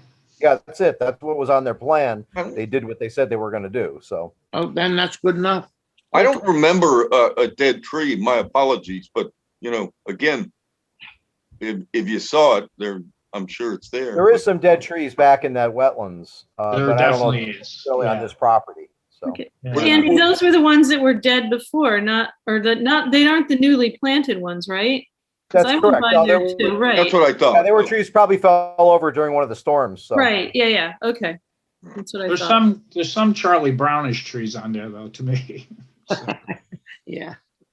Okay. Whatever. Again, I think they did what they're supposed to do too. all right. So that's fine. I'll make a motion. We go into deliberations. All right. Can I have a second, please? Vern Brian Cummings, I'll second that motion. Okay. Very good. All in favor? Jennifer? Jennifer? Yes, sir. Roll Yep. call. Do the roll. Yes, sir. Okay. Rich Wilson, Aye. Teresa Ranciato Vili, Hi. Jim Gilletti, Aye. Brian Cummings, Aye. Vern Carlson. Aye. Okay. First one we need to talk about is the public hearing for 100 Universal Drive. Is the get a motion? Well, we take the special permit. I guess we better do the special permit here. Is what we got to have is a special permit, a motion to approve the special permit. That's all we have, right? Is this? Yeah. Yes. Yeah, that's correct. Yes. So this is Jim Gilletti. I'll make a motion. We approve the special permit for the liquor. This is for the liquor permit, right? Right. Yes. Mexican restaurant. Teresa Ranciato Vili, I'll second. Okay, very good. Jennifer? Rich Wilson, Aye. Teresa Ranciato Vili, Aye. Jim Gilletti, Aye. Brian Cummings, Aye. Vern Carlson. Aye. Motion carries 5-0. Okay, very good. Okay, the next one is 97 Defco Park. We get a motion to approve with a waiver of sidewalks. Teresa Ranciato Vili, I'll make a motion to approve with the waiver of sidewalks. Vern Brian Cummings, I'll second that motion. Okay, Jennifer? Rich Wilson, Aye. Teresa Ranciato Vili, Aye. Jim Gilletti, Aye. Brian Cummings, Aye. and Vern Carlson. I'm sorry? You need to vote, Vern? Yes, you got- sorry, I got it. Yep, aye. Thank you. Motion carries 5-0. Vern, we can't hear you. Vern, we've lost you on video. I'll be right back with you 1 second, Jen.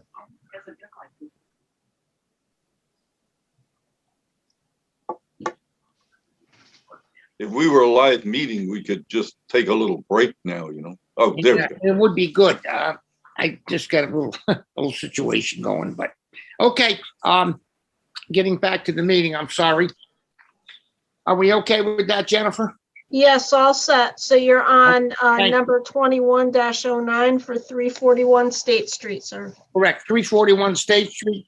I guess we all looked at that. That's fine. Can I get a motion to approve as it was presented? Teresa Ranciato Vili, I'll make a motion to approve as presented. Okay, very good. Can I have a second, please? Rich Wilson, I'll second that, Vern. Okay, good enough. Jennifer? Rich Wilson, Aye. Teresa Ranciato Vili, Aye. Jim Gilletti, Aye. Brian Cummings, Aye. Vern Carlson. Aye. Motion carries 5-0. Thank you very much. The next one is 125 Quinnipiac Avenue, Mr. Chair. Yep, 125 Quinnipiac Avenue. This is the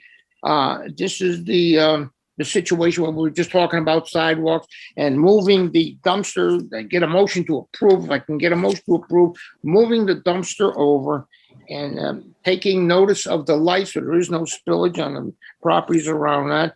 And they were asking for a waiver of sidewalks. However, I'm asking for an approval without the waiver of sidewalks. So this is Jim Gilletti. I'll make a motion to approve without the waiver of sidewalks and considering the moving the dumpster. And of course, everything is with land use. and Whatever, everything would, Comments. what they said, surely. Make that motion, Jim? Yeah. Okay, good. I have a motion without the sidewalks, boys. Vern, I'll second that motion. Okay, Wait. Without the sidewalks or Yes, without the waiver of Without the sidewalks? waiver. My motion is without the waiver. Yes. yeah, Brian. clearly. And Yeah, Vern, yeah, clearly. I'm with Excuse me, Brian. motion made without the waiver of sidewalks. Okay, as long as you got that straight. Okay, Yes. Rich Wilson, Aye. Teresa Ranciato Vili, Aye. Jim Gilletti, Aye. Brian Cummings, Aye. and Vern Carlson. aye. Motion carries 5-0. Your next one, Mr. Chair, is 195 McDermott Road. Okay, that's P21-12. Can I get a motion to approve the site plan? I guess the. yeah, That's P2115. Huh? Right. That's 15, that's the, P2115. Yeah. that's the camp. No. No, I got 15 and 15A. You're gonna do the site plan first, which is P2115, correct? Oh, that's 15, I thought it was 12. Right. So I'll make a motion to approve that one, Vern, P21-15. Okay, we have a motion, gotta get a second, please? Just, This is Brian Cummings. I'll second that motion, but we were talking about, what was it on this that? the bond. Oh, that's right. What do we want to do with those? I think we gotta, our town council is saying it's gotta have the $2,500 bond. Right. As recommended by our engineer. So approving I thought- Lisa's motion will satisfy that? What, Yeah, I don't so, know. Do we have to add it in? That's a good point. I don't know. No, it would just be It's in the comments. It's in our, so as normal. I yeah, mean, it's normal. So, all right, so you don't have to mention it. No, But Okay, it's understood that the bond is required as recommended by town engineer. absolutely. correct. Okay, So, Okay, so, we have a so you have motion. a motion and a second. You have a second Okay, from we Mr. do. Cummings. Yes, Oh, so good. I'll call the vote, and again, you're voting on the site plan, not the CAM. Yeah, So Rich Wilson? Rich Wilson? Aye. Teresa Ranciano Vili? I, Jim Gilletti? aye. Brian Cummings? Aye. And Vern Carlson? aye. Okay, motion carries 5-0. Now you have the CAM, Mr. Chair. Okay, can I get a motion to approve the CAM, which is 15A21, P21-15A, is that correct? Yes, Yes. sir. Okay, can I get a motion to approve the CAM, please? This is Brian Cummings. I'll make a motion to approve the CAM P2115A of 195 McDermott Road. Okay, can I get a second? This is Rich Wilson. I'll second that, Vern. Okay, thank you. Jennifer? Rich Wilson? Aye. Teresa Ranciano Vili? I, Jim Gilletti? Aye. Brian Cummings? Aye. Vern Carlson? Aye. Motion carries 5-0. And your last one on the site plans is P21-16 for 30 Broadway. Right. Okay, that was presented and we discussed the parking and whatever else. I think everyone's satisfied. Can I get a motion to approve as it was presented? This is Jim Gilletti. I'll make a motion to approve the site plan application. Teresa Ranciano Vili, I'll second. Okay, very good. We have motion second. Jen? Rich Wilson? Aye. Teresa Ranciano Vili? I, Jim Gilletti? Aye. Brian Cummings? Aye. And Vern Carlson? Aye. Okay, next you have the change of use for 1899 Hartford Turnpike. Okay, get a motion to approve that. Can I get the language you were talking about, Alan? Yes, if you could get a motion to approve the change of use. And to How you gonna say it? continue the request for outdoor storage, So, the next meeting. okay, so I'll make a motion, we approve the change of use only. The request for outdoor storage has got to be dealt with at a later time. This is only the change of use for this property. Okay, good enough. It's right. Okay, if that flies like that, that's good. Can I get, you make a motion, Jim? I did, yes. Yes, okay. Can I get a second? Vern, this is Brian Cummings. I'll second that motion, but Teresa brought up something about getting zoning enforcement out there. And do we need to put that in the motion? No. No, you do not. This is No. Jennifer Capola, you don't. Thank you. I've already sent an email to Laura Magarossi, so she'll see it in the morning. Thank you. thank you. Okay, so you have a motion and a second. I'll call the roll. Rich Wilson, Aye. Teresa Ranciano Vili, I, Jim Gilletti, Aye. Brian Cummings, Aye. Vern Carlson. Aye. Motion carries 5-0. Your next change of use is 34 Middletown Avenue. Well, that would look pretty much straightforward. Can I get a motion to approve the change of use? I'll make a motion to approve. Okay, can I have a motion? Can I have a second? I'll second that, Vern. Okay, very good. Jennifer? Rich Wilson, Aye. Teresa Ranciano Vili, I, Jim Gilletti, Aye. Brian Cummings, Aye. Vern Carlson. Aye. Motion carries 5-0. Next, you have the bond release on 224 Quinnipiac Avenue for application P18-97. No. What was that exactly about, Jennifer? To be honest with you, That's the mini mart on Quinnipiac Avenue, Vern. The trees. Next to well, Eaton Place. well, I guess that's what we're gonna get. That's what we're gonna get. Jim, will you make a motion to approve that? Yeah, I guess so. Reluctant. I mean, I get it. No, you that's and I fine. yeah, we were both in fine. on that. I get it. So this is Jim Gilletti. I'll make a motion. We approve the bond release for 224. Can I have a second? This is Rich Wilson. I'll second it. Okay. Jen? Rich Wilson, Aye. Teresa Ranciano Vili, Aye. Jim Gilletti, Aye. Brian Cummings, Aye. and Vern Carlson. Aye. Okay, motion carries 5-0. I didn't hear, what about the extension, Alan? Is that going Yeah. forward?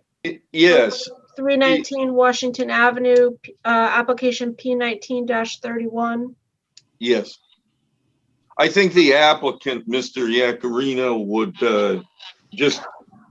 I think he was debating during the pandemic what he wanted to do, but he would like to proceed with it and needs to have it extended some more.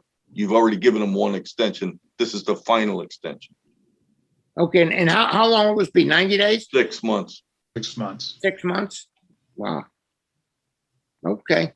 You Is what can it give is. up to 1 year. You gave 6 months. This is the other half.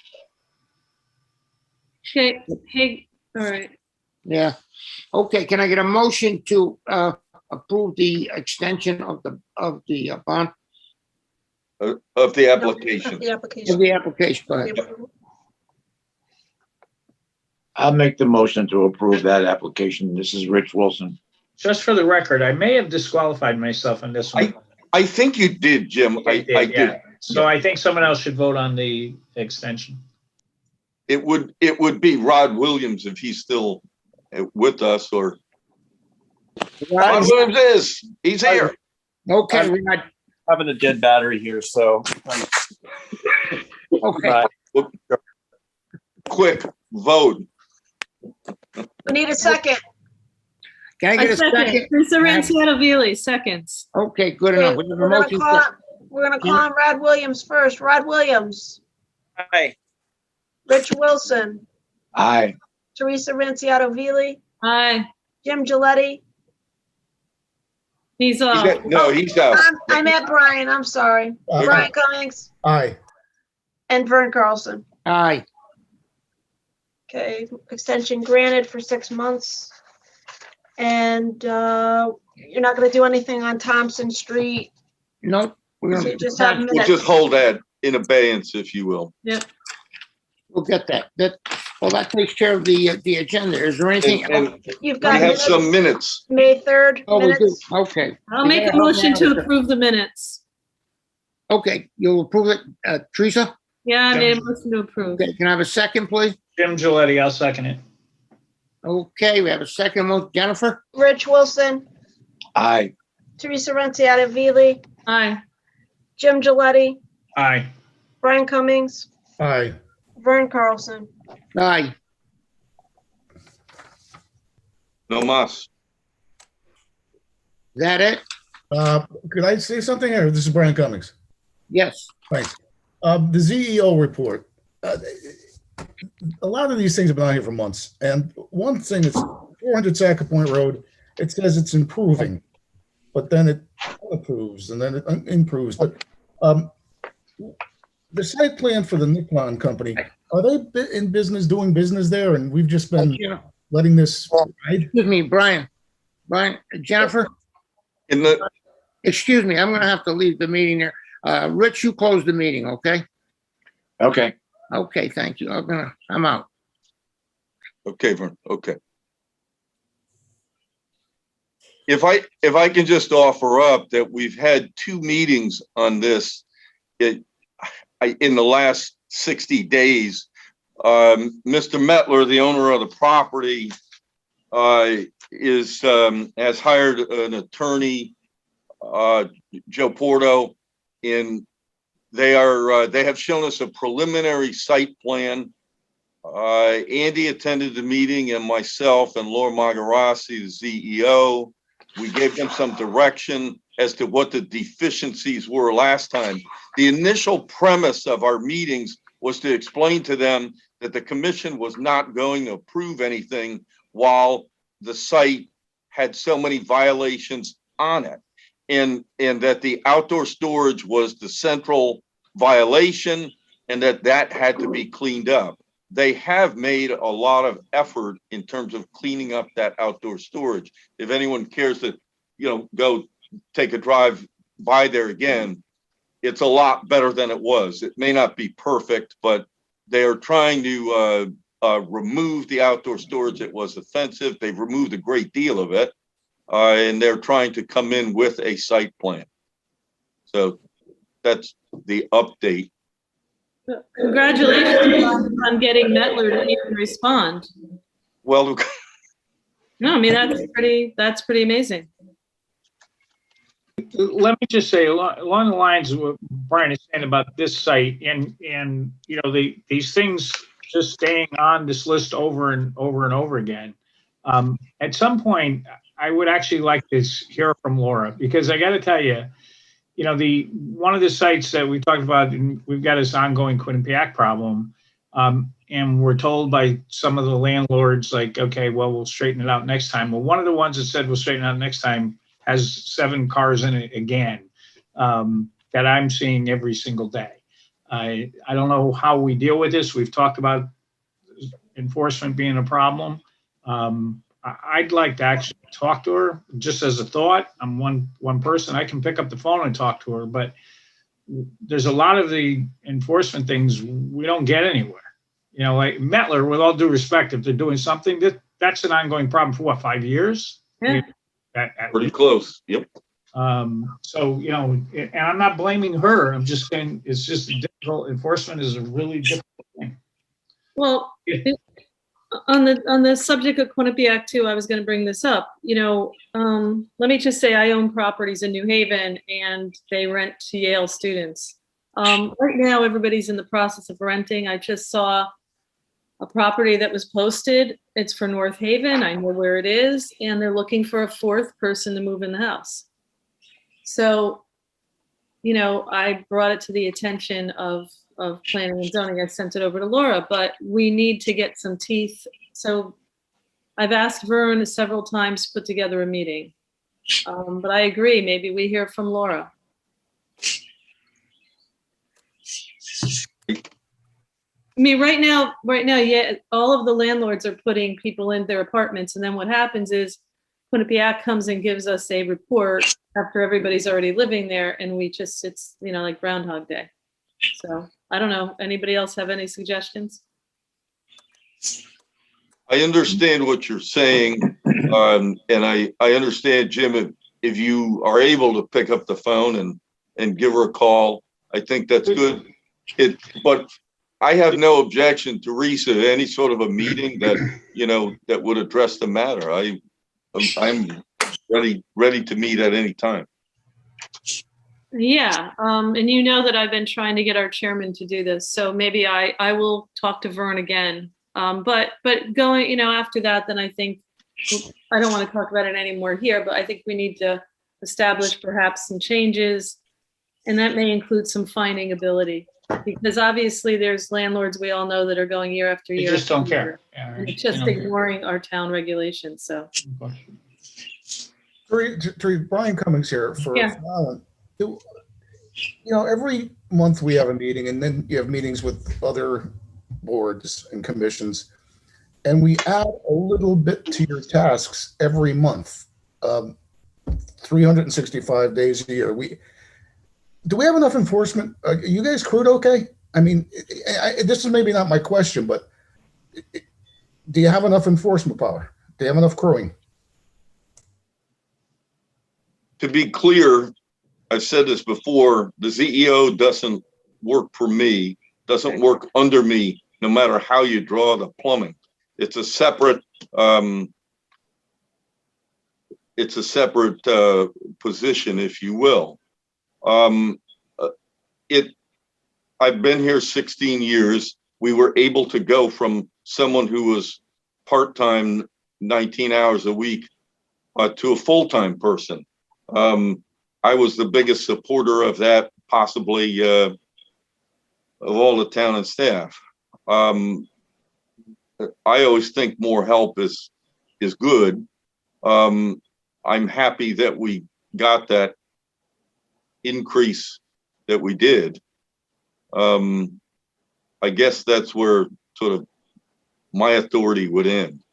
Alan, Brian, not your bailiwick again, as you said, but when do we know more help is needed? Well, Brian, isn't that like a two-edged question though? Because I think Laura does a fine job, and I'm not saying maybe more help isn't needed. I think she does go out there because obviously we get reports, and I do know where she, goes. Problem is having no teeth.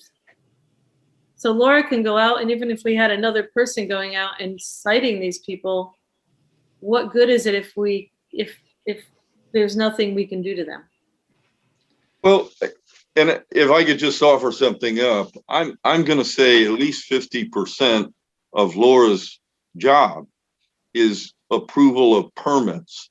Every building permit that gets approved, she has to investigate, scope, and process. That's probably, just so you know, that's probably 1/2 of her time. So that's a big thing, and we've had an incredible increase in permits in I would say the last 3 or 4 years. It's difficult, but the job is multifaceted. And I get that, but from our perspective, the issue is enforcement of our regulations. And Sure. That's kind of why I think it would be good for us all to hear from her, because when I've talked to her about landlords, and you get landlords who say, yeah, okay, maybe there's more than 3 people, which there's not supposed to be, but I'll take care of it at the end of the year. That's unacceptable. I'll take care of it, but they're not going to change it because there's nothing you can do to them, which is Teresa's point. Maybe if and I don't know how you resolve this. I don't know what we do, because I don't think we want Laura being the one to decide to go out and find them, but maybe set up something so that if enough complaints come to us, we can tell Laura to go out and find them. Some mechanism that if there's got to be some financial ramification, that's the only thing that's going to stop anybody. That's the same thing with Mettler. I mean, they keep renting to people on that site without a site plan approval, right? They just keep renting. There's different things in there all the time. The trees will be there for next Christmas, right? The trees are there every Christmas. So what's stopping them? Well, I think there's 1 million trucks out there right now that somebody's renting to store on there right now, right? If we go there right now, there's trucks on there. there are. It So was I my guess- understanding those trucks were associated with the uses that were there. I don't know. We don't know that that's remotely. We have no idea. I get it. It may be. Well, yeah, and it's not. I think that we're going to see improvement with Mettler. I think we've seen some, and I think we're going to continue to see some. But I'm not trying to belittle anybody's point on this whatsoever. Well, anyway, I'm going to go. So can I just make one quick comment? Jennifer Capola for the record. I think you need to keep in mind too, there are a lot of things that she does in terms of on a weekly basis, complaints that she gets where she goes out and she has a conversation and the issue gets resolved. And you never see any of that because it's not something that's in need of continuous enforcement. So I think you need to keep, just to answer Brian's question, I think you need to keep that in mind too. And going back some years ago, there was discussion, and it was at the time, if my recollection serves me, there was discussion about adoption of a municipal fine ordinance. And it was around the time when the fire plan review fee got added in. So it's been, a period of time since that discussion was had in front of Board of Selectmen, but, that's certainly something that we could resurrect as well. And, there've been some discussions about that. And yes, I mean, we don't want to talk about particular properties, but 400 Sackett Point has been on the radar, and there've been a lot of efforts. And there are aspects of that that you're not aware of in terms of enforcement as far as fire and building are concerned. There have been a number of other issues that are non-zoning issues that have been addressed at that property. So, the enforcement continues and is ongoing, and hopefully, we reach the point in time where we have full compliance with all codes and all regulations at the property. Yeah, and Jennifer, this is Teresa. I don't think anyone is doubting what Laura's doing. I certainly am not.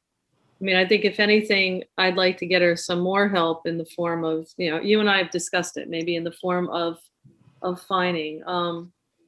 Also in the form of having landlords have to register what they're doing. And we do need to still discuss the Airbnb issue. No, does, yeah. So I think that I'm going to work on our chairman to maybe have a little discussion. We could also have a forum. There's a bunch of things we could do, but the problem is we bring it up all the time at the end of the meeting and everyone wants to get off. So that's the point of having maybe a meeting where we could discuss it further. That's all, just that subject. I feel. That's in a way, that's why I brought it up. We had a little bit of time here. It was a shorter meeting than we usually go to. And, sometimes, as you said, Teresa, and I agree. I mean, we got a lot of bark, but we don't have any bite. And, right. and Laura's in a tough place with that. And yeah. So if she needs more help, let's get her more help or do something so we can enforce these. Yeah, but I think we need to talk to her, and I would like to talk to her because she reports to our commission. Let's ask her let's hear from her. I agree with Jim on that. Okay. And maybe we could have her come at the end of the next slate school hearing. So we'll stay up till like 2.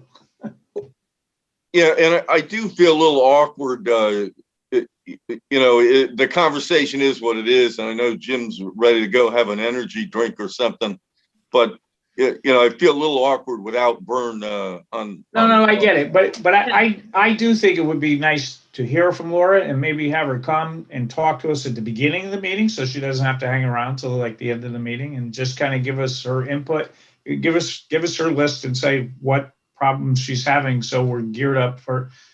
Again, Vern can decide whatever he wants. He can set the agenda, but I think it would be good for us all to hear from her, so you hear what difficulties she's having. Just a thought. We could let Vern know wherever Vern is. Right. In the meantime, I'd like to make a motion to adjourn so I can go get my energy. Right. Can I hear him make that motion, Jim? I will second Jim's motion to adjourn. Thank you, Brian. You're welcome. Jennifer? A voice vote is fine. All in favor? Aye. Anybody opposed? Nope. Good night. Thank you. Good night. Everybody. Thank you. Good night, everybody. The preceding program is brought to you in part through a grant from the town of North Haven.